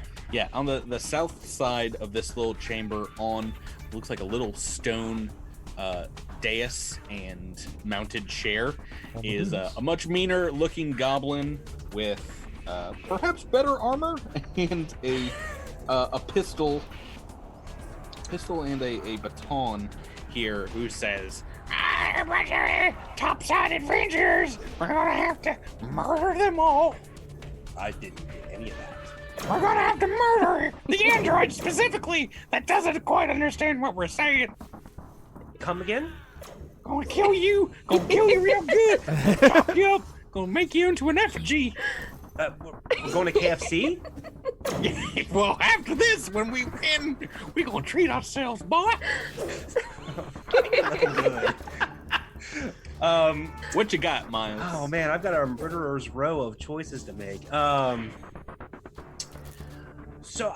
you know what? The closest one to me, to Isif, is probably the most immediate threat. So they are going to roll for a trick attack. Radio. This one maybe doesn't have their vision back exactly from this riot grenade. 23. Tricked. Doesn't see you coming. Make that attack roll. You got a +2 bonus. All right. 12. Ooh, +4. Hit. So 16. Oh yeah, that is a hit. Now, this is your first trick attack to go off. I believe it's 2d4 for 2d4. the auto pistol. So it's all 1 and a 2, so 3 points of damage. Okay, he's hurt. First shot off on him, but he's like, "Oh goodness! Yeah, the android's gotta die first, definitely." Isef is like, I like mine extra crispy. Okay, that's a catchphrase. Quig, you're next. Quig is going to pull out one of his concussion grenades. Grenades, and throw it, presumably, hopefully, in the center circle between all three of these gobos here. Yep, so 10-foot range there. The concussion grenade is fragmentation grenade. Excuse me, I said the wrong okay. phrase. Oh, we're just going to Murder Town. Okay, Yes. go right ahead. Murder Town. They hit me with 3 lasers taped together. I am upset. I thought we were going non-lethal. I thought we were going a friendship run of the beginner's box. No, do not mistake my misspeaking as mercy. Okay, the staggered one is taking full damage here, is not able to jump out of the way. The other 2 are able to get right out of most of the blast, so they're going to take half damage. Roll a d6. Still That's a 1. minimum. Lame. I mean, it still hurts. It is still a hurting for this one goblin. Can't see anything, but I don't think there's non-lethal damage in the beginner box. So I think these other ones are just dipping and diving out of the way. Rhea, we're next on to actually Keskadai. Do you want to go? Sure, yeah. Keskadai will jump in. They will goblins too. move around. They're gonna get up next to Rhea and seize these 2 gobos. Thank you. Yes, not Rhea. Isef. And they see one goblin, a little bit easier to hit maybe. So we're gonna shoot a hail pistol at them. And let's see how we do here. I've rolled an 11 on the dice. Ooh, That is going to total? be a 13 altogether against against EAC. I almost went the thing. 13. Tyler. No. Oh it's no! just AC. It's so automatic. Oh. 13 is a hit. Hey, that's going to be a D4 of cold damage headed to you. Hopefully, max damage. Ooh. I Alright, feel he's like still I've up, but contributed. Not doing good. It's actually the goblin's turn. Sorry, I psyched Ray out there. This one that is staggered is just going to move up to you. Keskadai cannot attack. But the other one can and will, and is going to try and beat Isef about the head with a lead pipe. Let's get this going. Oh, God, it is so close to the natural 20. It's an 8 on the dice. Goodness gracious, they're terrible with these batons. That is a miss. Yeah. Yeah. But don't worry, next in the turn order is this character here, Sub Commander Scares. Let's get a good look at. This is some new Goblin art, I think, from the beginner boss. Oh, that's that dope. guy rules. I like Yeah, it. I like it. Looks like he can open a can. Another character with one eye. He also has poor depth perception. Take him from the left side. I think first things first. The sub commander is going to let out almost an unnatural screeching sound. Is there goblin yells in? The Oh, dude, sound set? we've been there've been goblin yells going on this whole time. Oh, this one's even worse. I need, I think everyone except Rhea to make me a will save. Okay, will save. Oh, this is gonna be great. Ooh, good. I rolled a 22. I think I'm feeling pretty good. Oh, good. Got me a 16. Good. Natural Luckily, rolled a 16. A But- natural one. Miles, let's call that another sound set given out for a very important natural one. Thank you, Miles. Right. You're the only one that's You're very failed this. It is screeching right at you, and you've gained the hampered condition. Another A new hamper? one. Hampered. Yeah, Rhymes with vampered. yeah. Hampered. I You think take it just turns a. to You I take. just turns to like a dirty clothes box. It's almost similar to Sickened, but it's a -2 penalty to attack, saving throws, skill checks, and ability checks for the next round. Who do you want to give out another one of these sound sets to? What do you want them to type in chat? I would like for them to type in Their last four of their social and their mother's maiden name. Is that what we're gonna Yeah. go for? the last of their social and you know what? Tell me what your favorite cartoon growing up was. Miles with the deep cuts on this. Cartoons. If you didn't like cartoons, you're out of luck. Or just make one up. Yeah. Oh my goodness. Okay, so natural one from that. That is the sub commander's entire turn, bringing us back to Obadiah to start us off. Alrighty, that's good. Wait. Oh, sorry. No, Rhea. back to Rhea. Poor Raya. She's just completely skipped.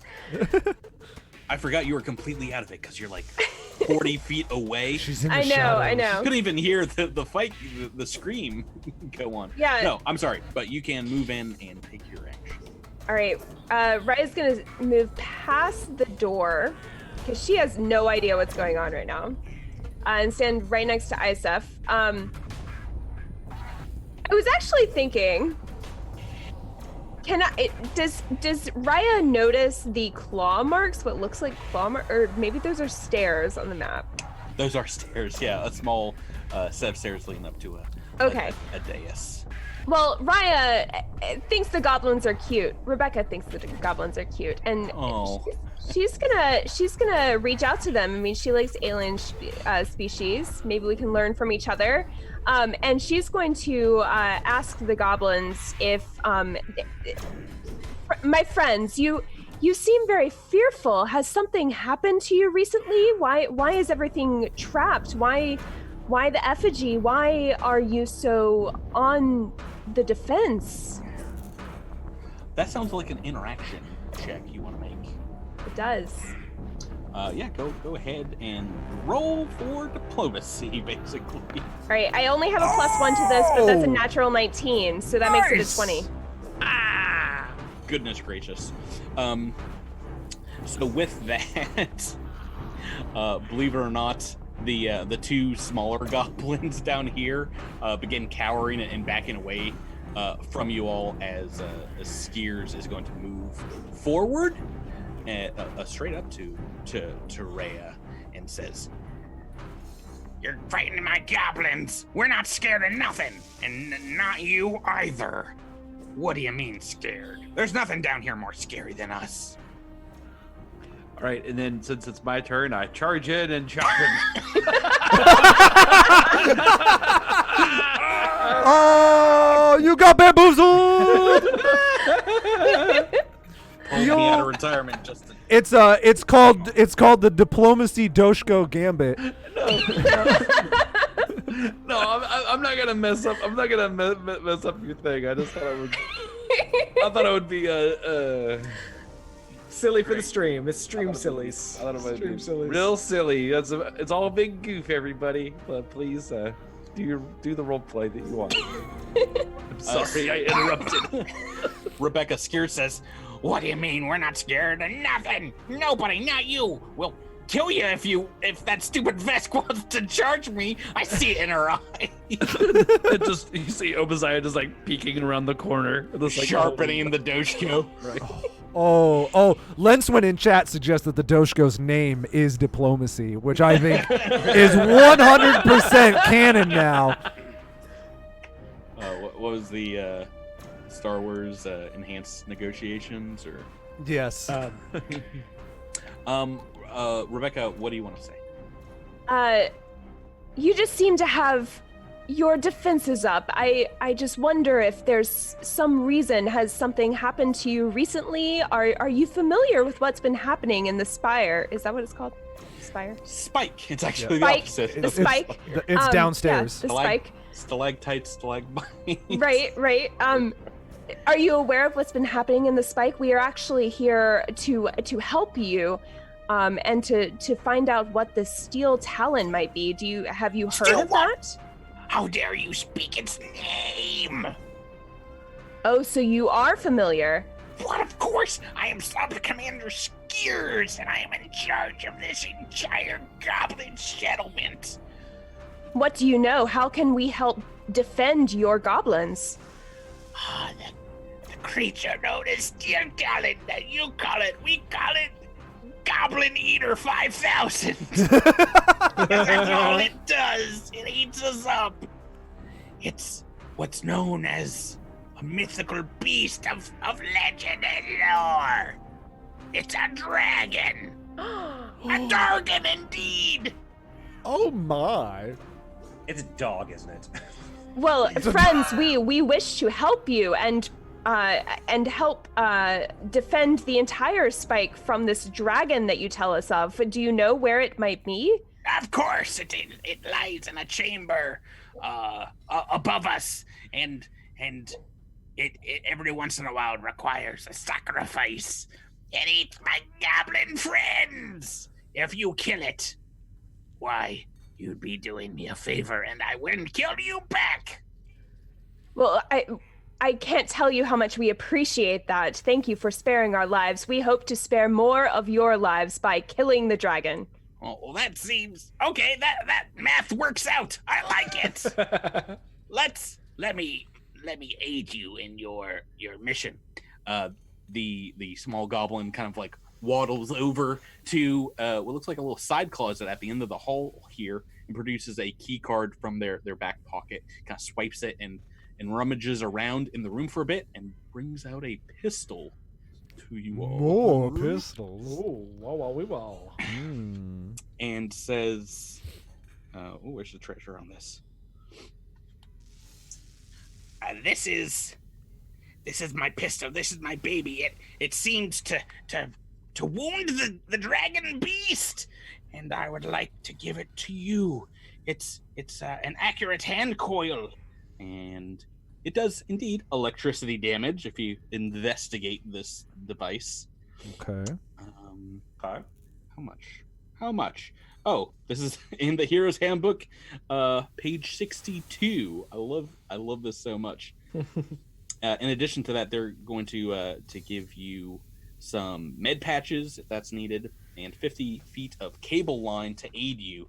And says, take out the dragon, and you will be a goblin friend. A goblin friend indeed. All right. It's good to have you as friends. Thank you. Wait, which one was this? The hand coil? Yes. This is the accurate. What did I say? You said accurate hand coil. I think it's just called a hand coil.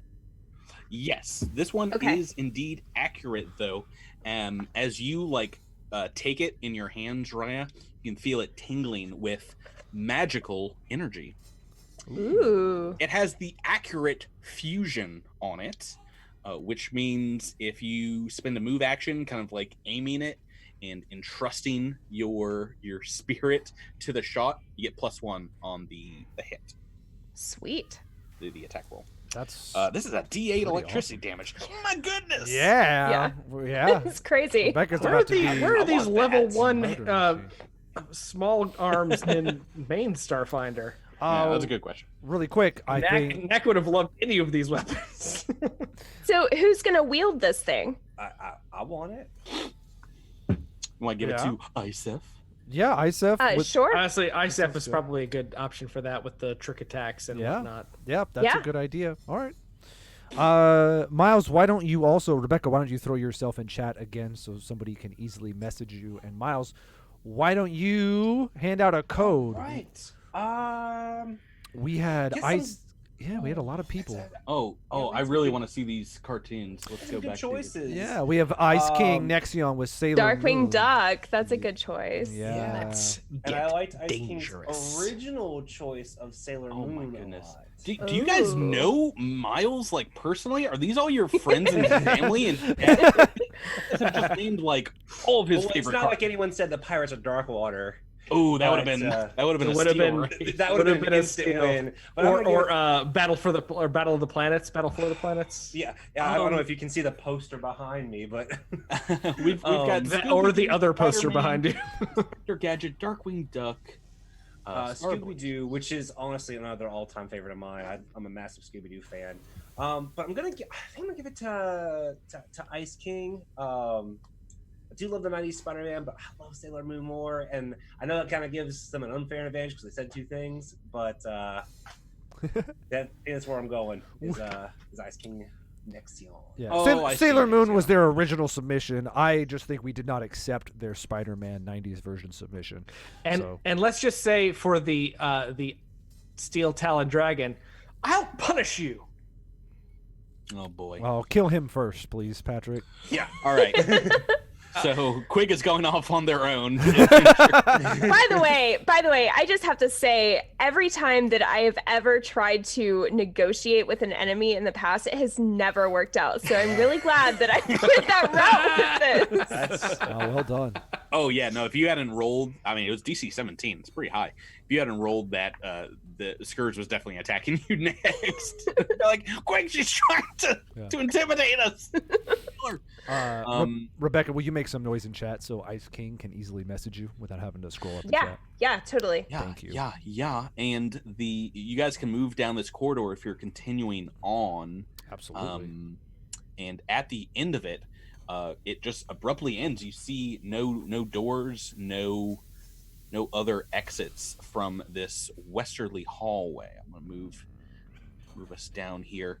But as you look up, about 30 foot above you, there is a landing and what looks like another room up there.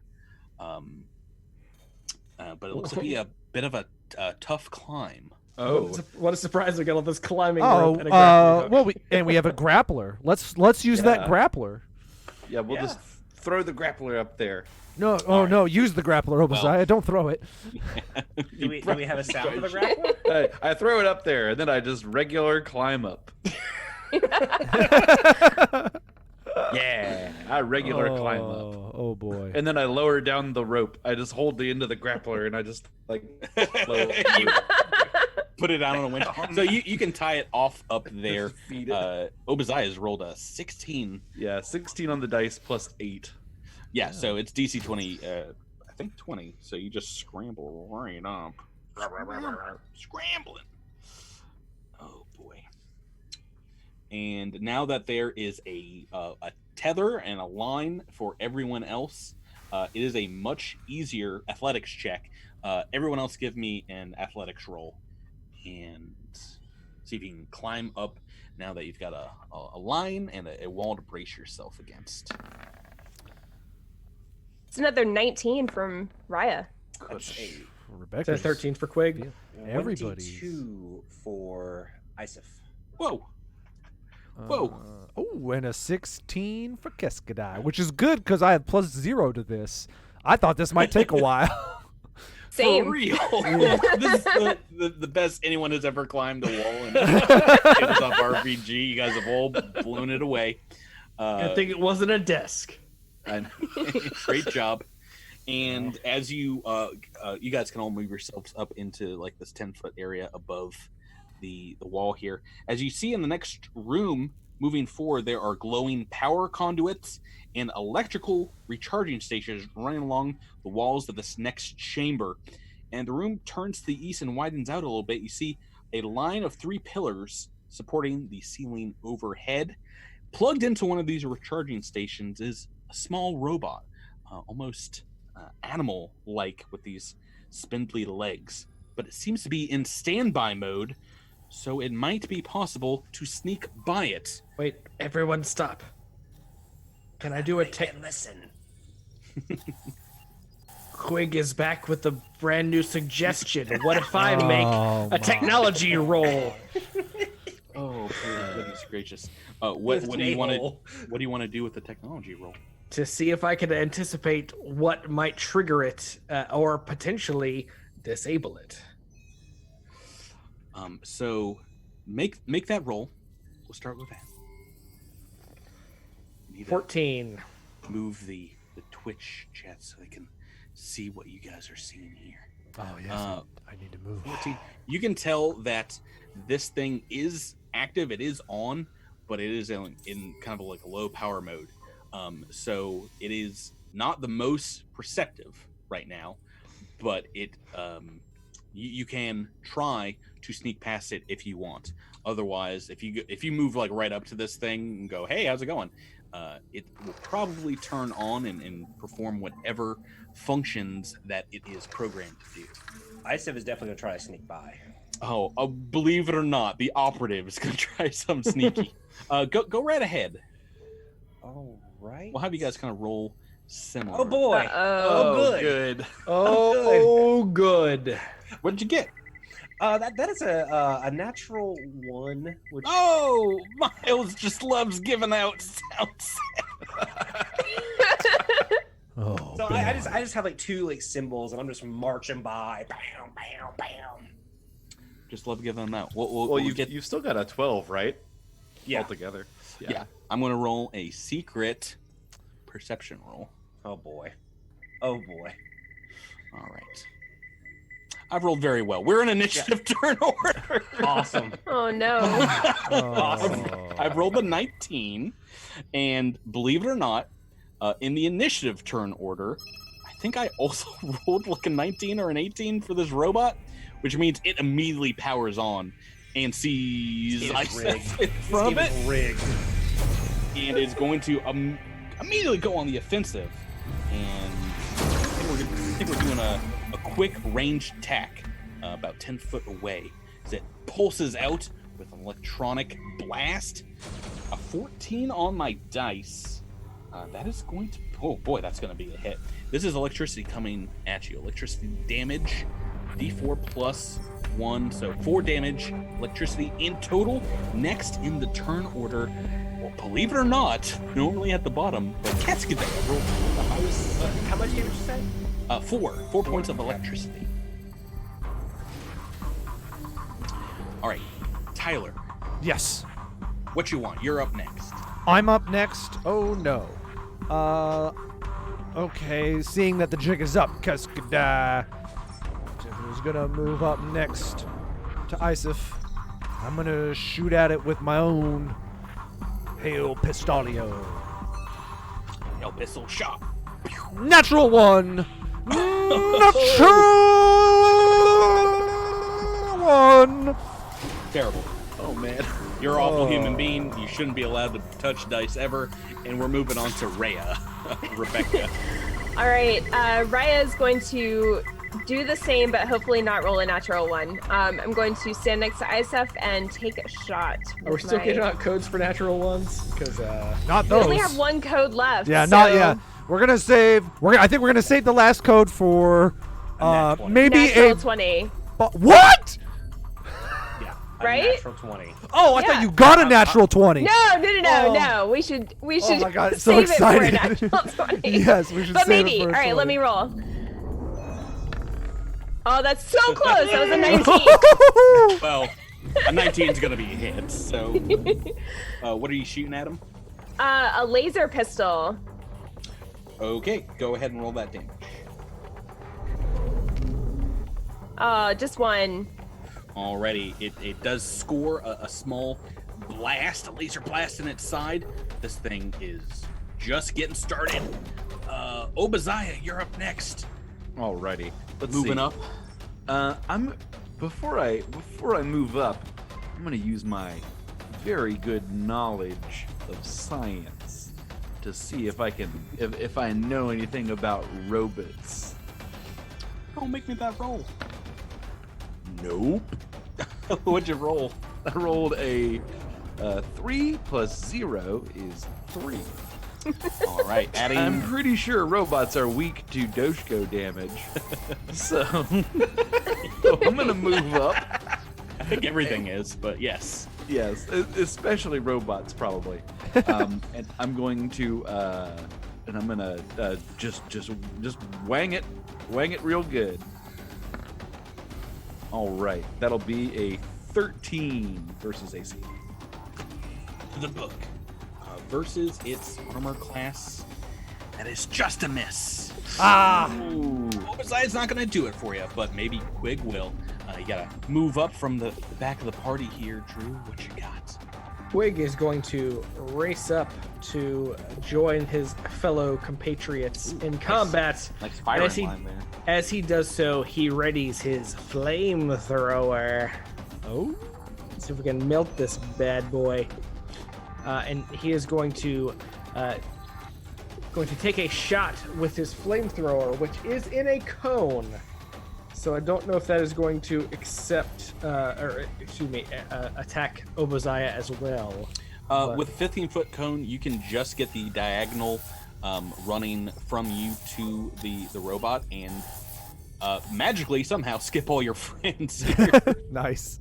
I'm pretty sure if we go to the Heroes Handbook, there are some great examples of what a 15, a 30-foot cone looks like.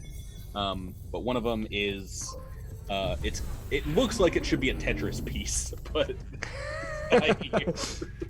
Well, yeah, I think Obadiah would be included in that, but it's okay. no, actually, you shoot it from the corner of the mini, so the like kind of northeast corner, and then it makes like a little stairs. I'll draw it. I'll draw it on the map. So Quig is going to take a shot with his flamethrower and attempting to do a move he calls the Orange Ricky. It looks like this, right? It looks like this.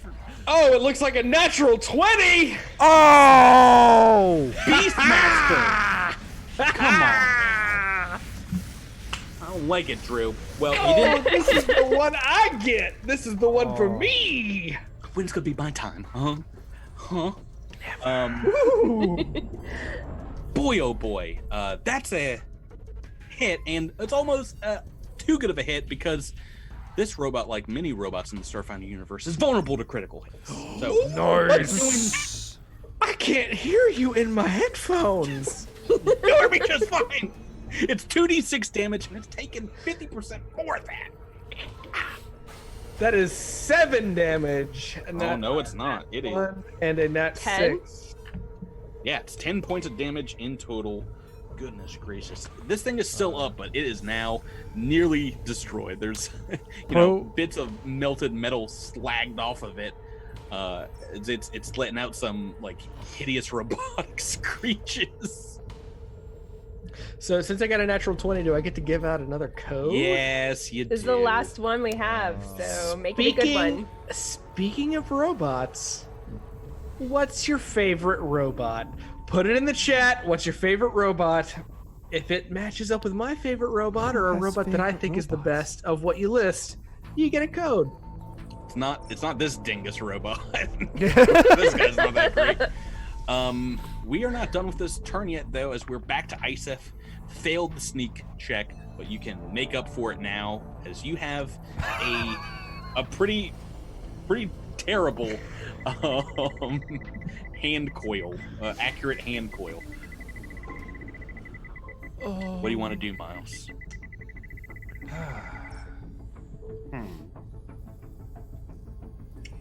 Yeah, I'm gonna still give it a shot. Just a regular attack. Oh no, I'm gonna do the trick attack as well. Trick attack it up. All right, so make me that stealth check first. See if you can redeem yourself for 23. Woo! That's a redemption. You are out of this thing's, peripheral vision as you're lining up your shot. +2 to this attack. Go ahead and make that for me. That is a 15 hit.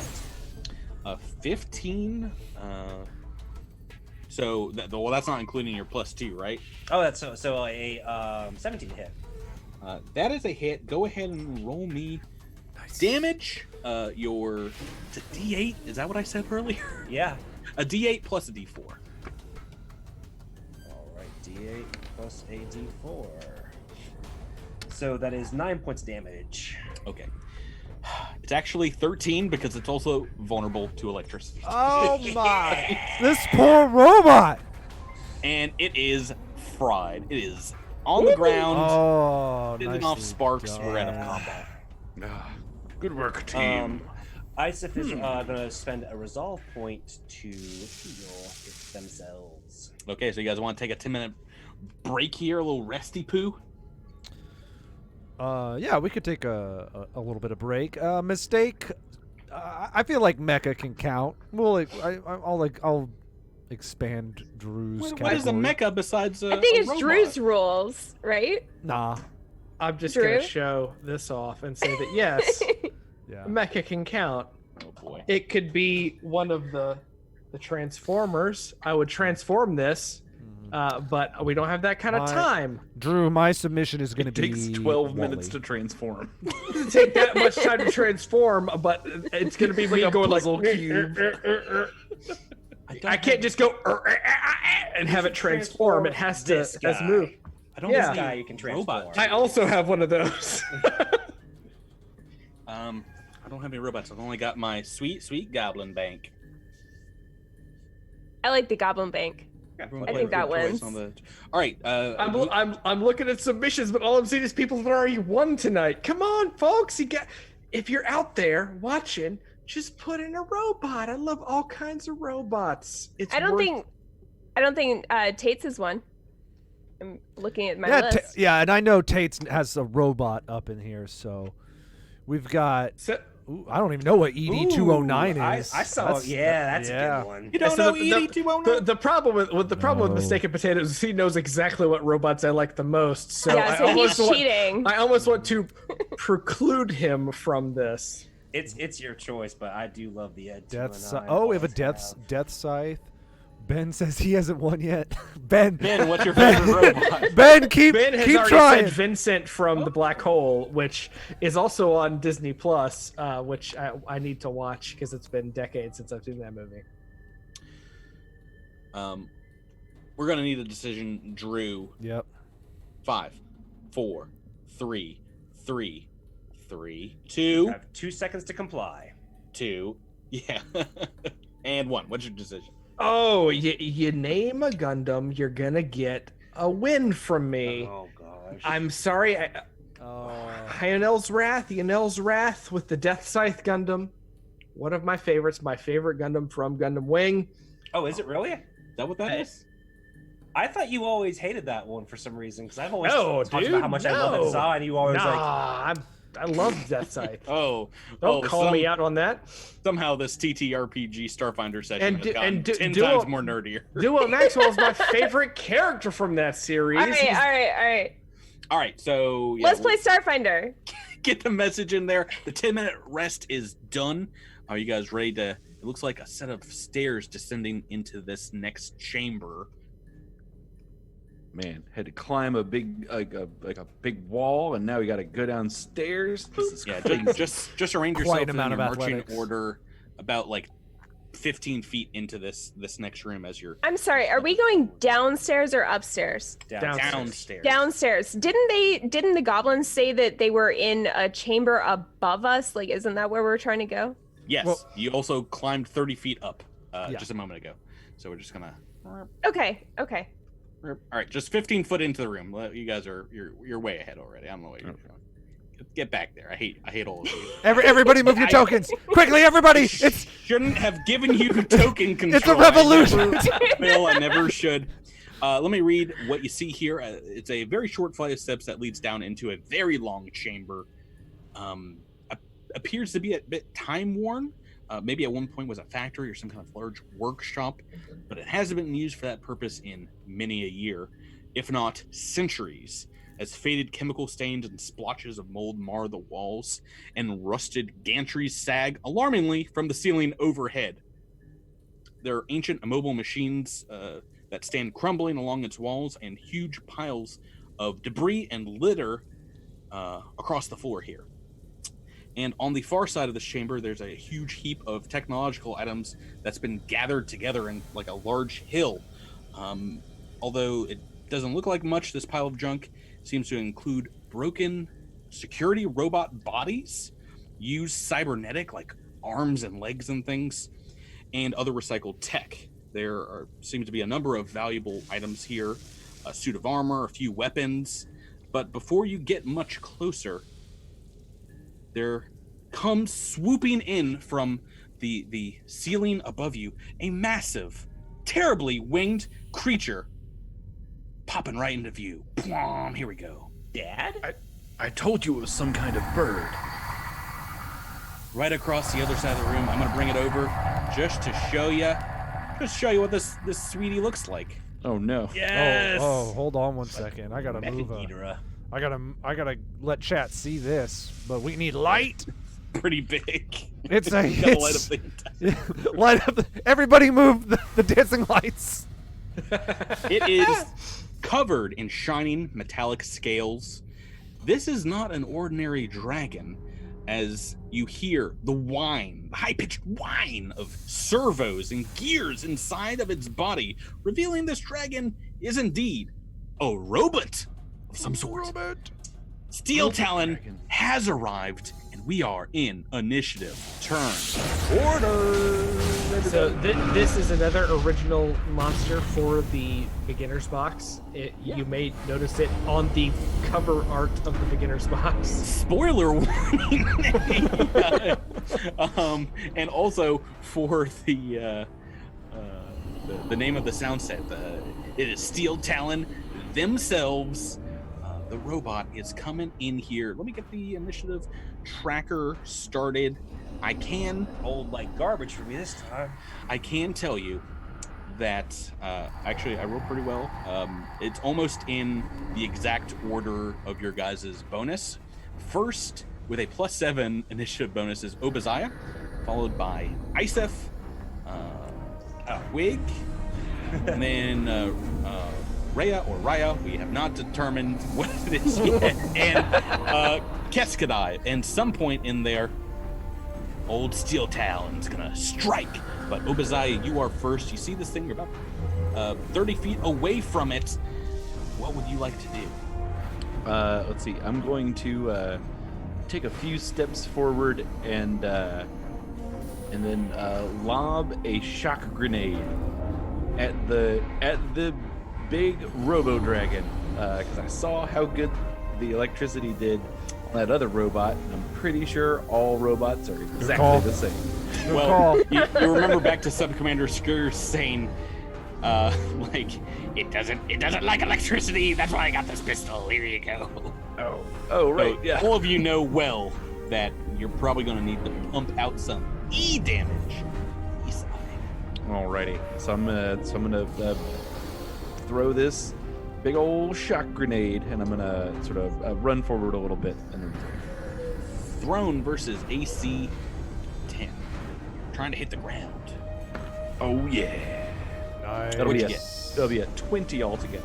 All right, go ahead and roll that shock damage. I'm going to roll a reflex save, see if I can shake some of this off.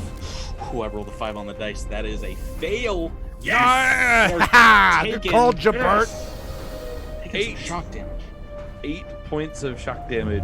Oh and, no, more than that, my friend. Good That start. is 12 points. Oh snap! That is maybe the most successful grenade we've ever had in Ric Flair face. me. Cosmic Crit history. 12 damage. Next up is Isef. Oh, right. So Isef is 18 gonna for you, bud. Pop up next to their good old buddy Obadiah. And roll a trick attack. It's 21. That'll do. And now, is Obadiah the one with coordinated shot bonus? Yeah, but she's got to be standing next to the creature, so not Oh, next next to to you. the creature. Okay. Yeah. Unfortunately, no bonuses there, but Just my trick attack bonus. You can do it. yep, +2 to Which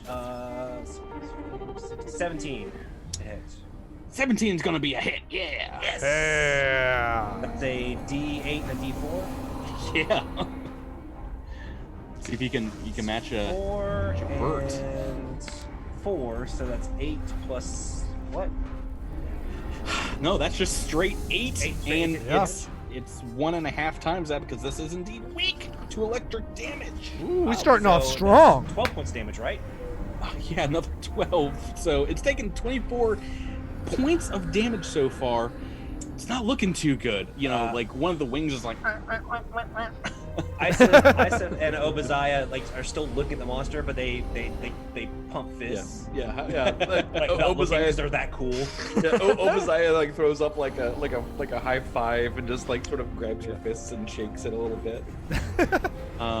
Jeez Louise. Okay, you guys, give me a turn here. Quig, you're up next. Okay, Quig, so Played one don't give him a character with turn. social cues. so Quig is going to run up here while he readies the shock grenade he picked up earlier in the campaign. No, Do it, Quig, do it. Why'd I give you all these weapons? To kill the monster? Oh, here we go. We're gonna do a D20 for this. Next time we play This this, could you be guys are big. just starting with tactical batons, and that's it. That's a 17 on the die, making it 20 to make it happen. Oh yeah, that'll do. All right, we just And need a the poor shock reflex grenade save. is, 2d8. 2d8. Was it a shock grenade 2? Yep. Yes. Patrick rolled low. I failed on the reflex save again. That is Go ahead. only 3 damage. Oh. So this one gets lodged under Dang it. a piece of debris, and most of the shock is just kind of directed down towards the ground. Oh, not that much at all. That's a shame because. Oh no, it's not Raya's turn. It's time for Steel Dragon to make their entrance in the battlefield. Oh no. And they have a fun ability, like most dragons have. Nope. Like most do. Nope. Called a breath weapon. Nope. It's gonna So move they a need little an bit Altoid, you're saying. closer. Gonna move a little bit closer to you guys and spits out a 30-foot cone of crackling green electricity. Just something magical in nature, perhaps. Obadiah, Isef, Quig, and Keskadai. I need you all to make reflex saves. Keskadai is going to use their communalism. I'm going to roll twice and take the better. Oh, all right. So here. I really don't want to take full damage. Oh my gosh, I'm rolling rocks! 17 and 15 on the dice. Boo. And Ooh, that's a natural toot for the reflex save. That's only a 7. Rolled a 7 plus 6, so it's a 13. ooh, that's gonna be a pass. Isef, what did you get, Obadiah? 9. That is a fail. Both Quig and Obadiah taking full damage here. This is 26 electricity damage coming at you. It's gonna be real bad. Oh, it's not. But it's not.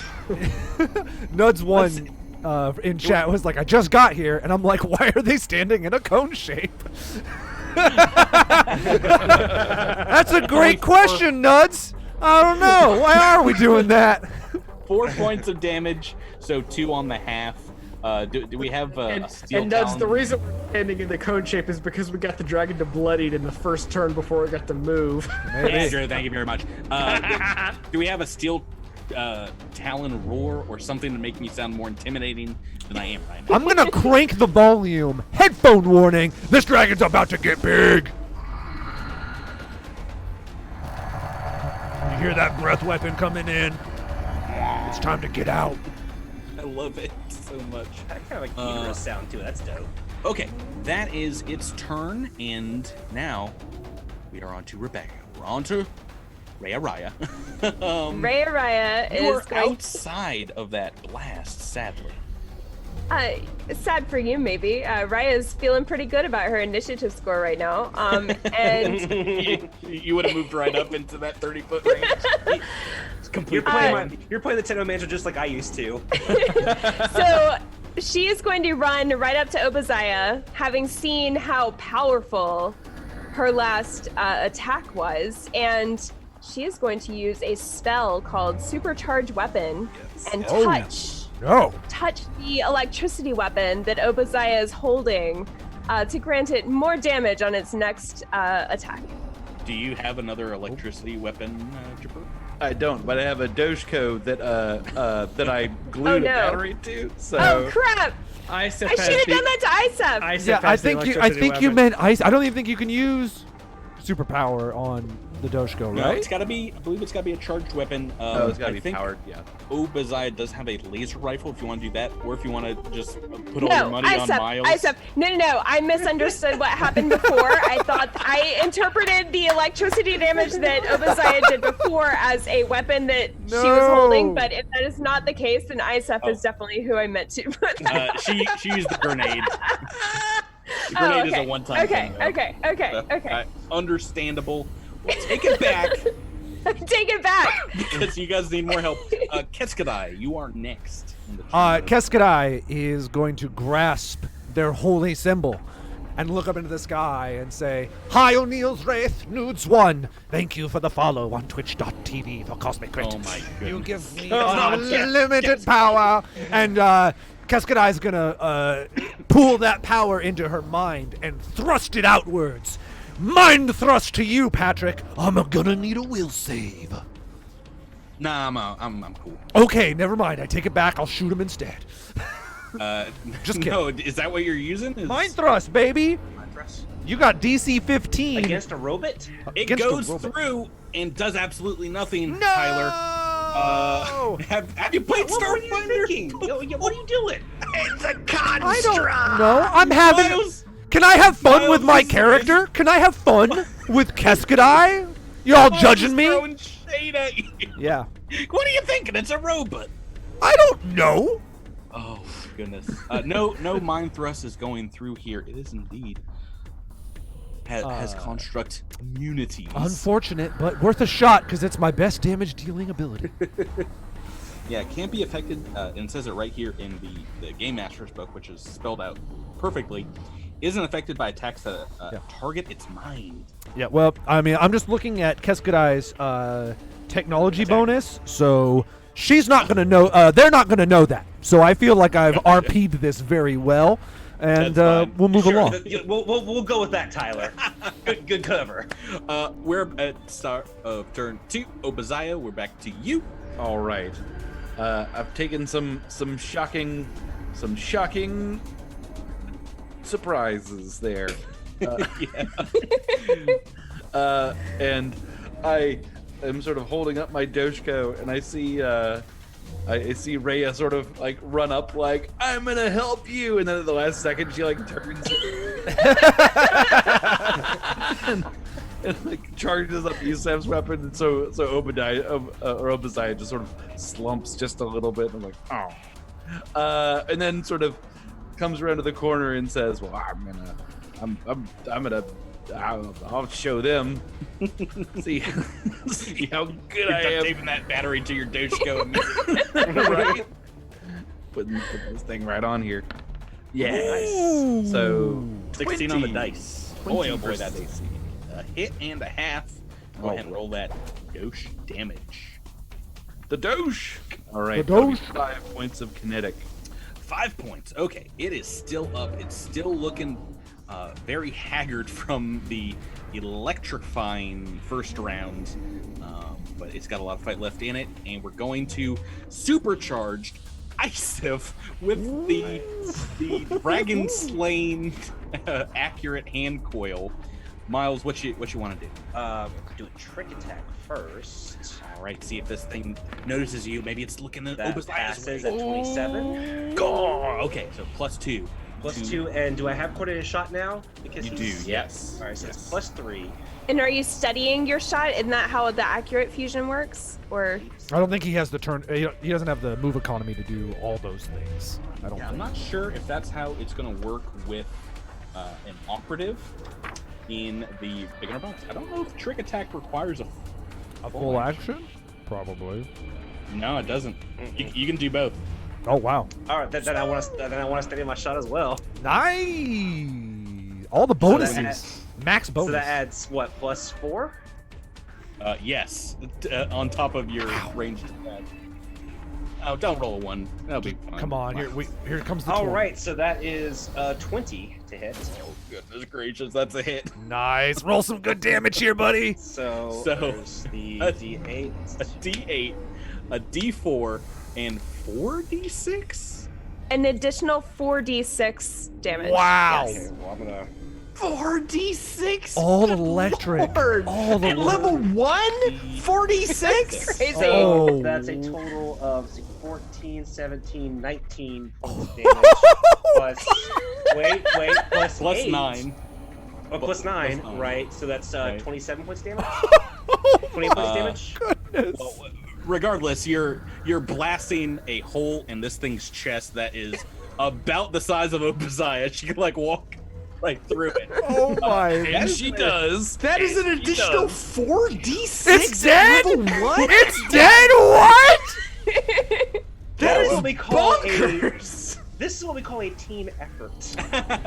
That'll do it. It had 11 hit points left after that massive first round. The dragon shudders. It lets out a arcane electric blast against the ceiling, and like rubble comes in and like just buries it in its own tomb. Tyler, I don't know if Syrinscape has the death throes of the dragon for being defeated so horribly. No, it's already earned terrible death. Does it at least have like a nice dancing jig for the robot to do? I mean, yeah. Let's see it, Miles. You're the dancing jig boy. That's not a sound. Yeah. Well, I don't have a dancing jig sound. You're gonna have to be like.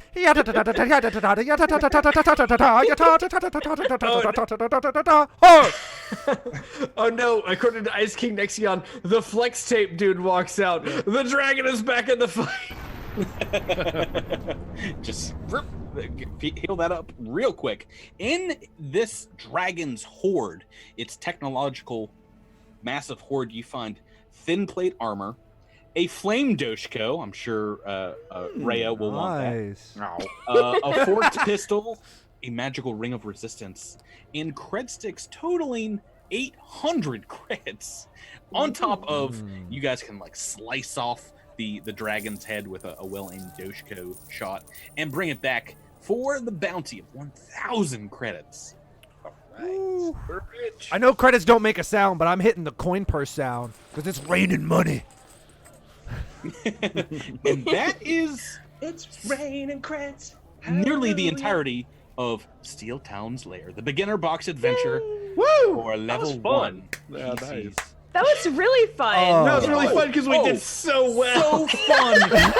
So fun when you're rolling crits all over my face. You stomped on my back with vulnerabilities to electricity the entire game. 46 extra damage. I would just love to know what it feels like to roll a 20 one of these days. That'd be great. So, by the way, I would say that Raya would make sure that on our way back out of this dungeon or whatever we're in, that we swing by the goblins and give that guy his pistol back because it served us very well in this fight. I think he would like to know that. Absolutely not. They're I'm very not giving out the excited. back. Very excited about that. the prospect, but say it is obviously in better hands with the android that will be king of the goblins one day. They've already Really, started. C-3PO with the Ewoks? Exactly. They started building an Isif effigy in the trap room. Looks just like boy, oh boy. As much as I dislike losing, you guys did great here tonight. Yeah. Even with a slightly foreign rule set. I cannot wait to go back and actually watch this one because Tyler's doing a great job with Syrinscape and with the game here.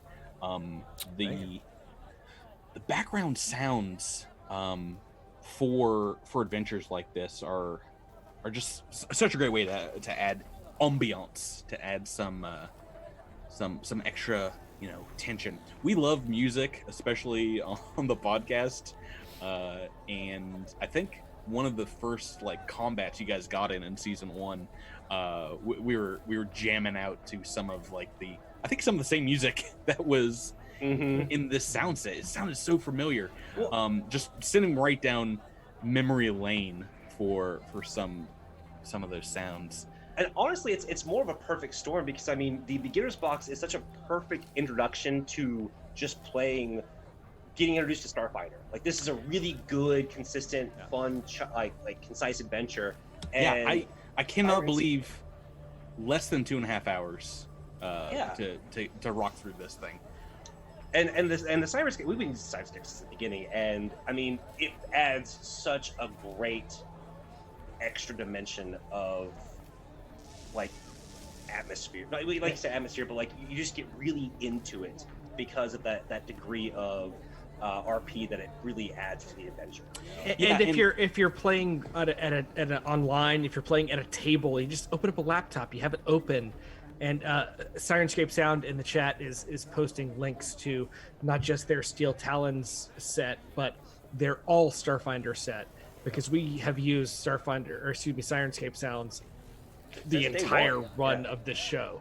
Oh yeah. And, they have some very, very specific sounds, and they're all awesome. There's no competition. I don't know what else we would do besides record our own, mouth harmonica. And you don't want that. You don't want that. Thank you so much for Syrinscape coming out and allowing us finally to play the beginner box with the official sound set for it. But also, I'm sure everyone that is getting a free copy of it is very happy that you guys rolled as well and badly as you did. I didn't roll a single one either the entire night. I'm still angry. I didn't get to one. You're neither lucky nor unlucky. Yeah. But yeah, I mean, right. And if you're playing Starfinder, for those of you who are out there playing Starfinder, they have sound sets for SFS, Claim to Salvation, and they have another SFS module out there for another one. They have Incident at Absalom Station if you're running Dead Suns, Splintered World for Dead Suns. You need something for the Jungles of Eucalam, Book 2 of Dead Suns, they have it. And, even if they don't have the specific ones, we're spoiled right now because we have this sound set for Steel Talon's Lair. They have so many different sound sets. I guarantee you, you can find what you used. Just to pull back the curtain a little bit, besides just using the Steel Talon's Lair specific sound set, I also used the Star Island sound set today for some of the doors that were opening and closing. The Starfinder handheld weapon sound set for a lot of my fellow players' blasts. And for those miscellaneous elemental sounds or mystical sounds, I like to use the Wizard's Spell sound set, Ezrin. That actually comes from the Pathfinder sound set, which you can actually import over into the sci-fi sound set. I highly recommend you do that because it helps round everything out. And lastly, a few shout outs, or at least another shout out to Tickled Blue, who just followed us. Thank you, Tickled Blue. Is Catch I saying that? Syrinscape Sound is asking if we want to give one more away. I would love to give One more code. 100%. Okay, if we have the code, I say, type anything in chat. Maybe your favorite fight or roll from tonight. Perhaps your social security. Your favorite Starfinder iconic, whatever you want to do. If you've had experiences with the beginner box, good or bad with us, feel free to type it in chat. I love this, yeah, as a way to introduce folks. So much fun. Obviously, we play a lot of Starfinder here on the cast, but it's refreshing to just jump back into kind of like an intro adventure like this. We did some Pathfinder last week. It's kind of a similar kind of dungeon crawly experience. Yeah, if we have another code, just put something in the chat and Your favorite moment from watching tonight. Put that in the chat, Yeah. and we'll pick Anything. we'll pick it and then send you code and say goodnight. yeah. Well, before we go, do you guys have a favorite Mo? A favorite? Killing the boss. Yeah. Oh my goodness, you did so much damage. But what's so much fun about that is that it literally was a team effort. Like Rebecca's overcharge, and then having Jabert offer the coordinated shot. Like it was. Yeah, really Rebecca cool. didn't just overcharge that weapon; she got you that weapon. Just saying. Also true. I mean, MVP, right? Oh, whoa. Trooper I mean, throwing I feel like- shade? Come on. I mean, I feel like if you hadn't intimidated them, Whoa. we might have gotten him that weapon one way or another. Yeah. But- Yes, it would have taken a lot longer. Just, Whoa! Syrinscape whoa. is whoa. telling us they do not have just the Steel Talons Lair sound set to give out here, but a 2-month subscription to the Starfinder complete subscription. Oh my yes, gosh. yes. I want that. Yeah. Yeah, Let's I'm show gonna post them. my Yeah, I'm favorite gonna things start in the typing some chat. stuff. No, yeah, type it in chat, and if we have that code, let's go find out. When we critted those goblins and didn't let Patrick do any damage. Yeah. Yeah, please do type something, and we'll get this code out to someone. I like it. Well, I mean, you guys can keep going on with your favorite moments, but I do want to, for all of our loyal fans that have stuck with this stream, for those that are just watching it when you can throughout the week, we're going to have this up on our YouTube or Twitch. Thank you for watching 2.5 hours of this. But I should say, I mean, that we are near the end of season 2 of the podcast, and we're about to start season 3, Attack of the Swarm. I can tell you, one of the players here tonight is playing the class they're going to play in that adventure path. So a little bit of a spoiler. We're not going to tell you who it is, but Jabert's playing a soldier right now. Rebecca, a technomancer, right? Drew, mechanic. Who did I miss? Miles, an operative, and Tyler, a mystic. One of these classes is going to show up, and that player's going to be playing it. Yep. Who it is, I don't know. I've forgotten, actually. So somebody's getting their first taste. We got an email, so we've got a code. Yeah. I'm pulling it. Look through these. Yeah, send it. Not. Season 1. But yeah, this is very. I want to thank everyone. I know who helped. I especially want to thank. I mean, again, I know we've thanked, but I want to thank Ben from Syrinscape, who just gave us a follow. Thank you for the follow, Ben. I know I can't give you codes for your own wonderful product, but if we ever give anything else away, you're first on the list. I promise. I promise you. And a lot of thanks to Syrinscape Sound and Dan for helping put this all together. He was obviously awesome to work with, and it's very fun to get to show off and a product that is also created and run and worked on by so many wonderful people. So this has been an absolute blast. And thank you guys for all hanging around. We're secretly voting here in our private chat of who's getting this. Thank you everyone that's been watching, but I think we have a winner here for the subscription. Right? You guys see what's going on in Roll20 chat? Yep. Sure. I mean, I'm sorry, Ice King Nexion. Definitely not winning by saying the crit that caused Patrick to get up out of his seat. Not my favorite moment at all. But one of our favorite moments, Topper Harley 70. Thank you. They said casting Mind Thrust on a construct. Tyler's doing his Come best, on, folks. listen. Tyler's doing his Tyler best. was distracted I all want night no, doing no, the no. sounds. It's not even that. I know the rules, but it's my best Do you? spell. Yes, I do. Obviously, I do, I and know. there are robots that can have mind thrust cast on them. No, like I mean, I'm not crazy. They're It's the called beginner's box. The androids, rules and are they're not simplified. dragons. Now listen. Now I'm mad. I'm gonna cancel. Everything. end it as Tyler's going on I a am rant. the Tyler, stream. Tyler, I I need you to run give this them that stream. code, I buddy. will just black all of you out, and I will just be me. It's gonna be my face, and that's it. But I'm gonna need you to send that code along. They earned it. I will. Topper, I will send you that code along with some sass. He's gonna. It's gonna be heavy on the sack. It's He's gonna be slide into them. yeah, I'm sassy. yeah. Guys, we need to wrap up here before too long. This is going to be a long video for folks to watch after the fact. But as always, I like to end our longer games, especially, by thanking you for playing with me. Thank you, Patrick. Thank you. It's so nice to take some time out of your weekend and share it with friends, whether they be in the same house or across the country or all over the internet on Twitch here. And once again, thank you to Syrinscape. Thank you to Paizo. We've been playing this game for a couple of years. We should probably thank them every episode too.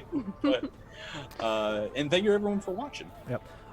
If I may make a suggestion, I thought to sign us off, why not have the what is it? Rox the Pirate say farewell, since he was voiced by our own. Was it Rob McCreary? Was it Rob or It was it was Rob Rob. McCreary? So we're signing off today with Rob McCreary and Rox from the Steel Talon sound set. Say goodbye, Rox. Farewell.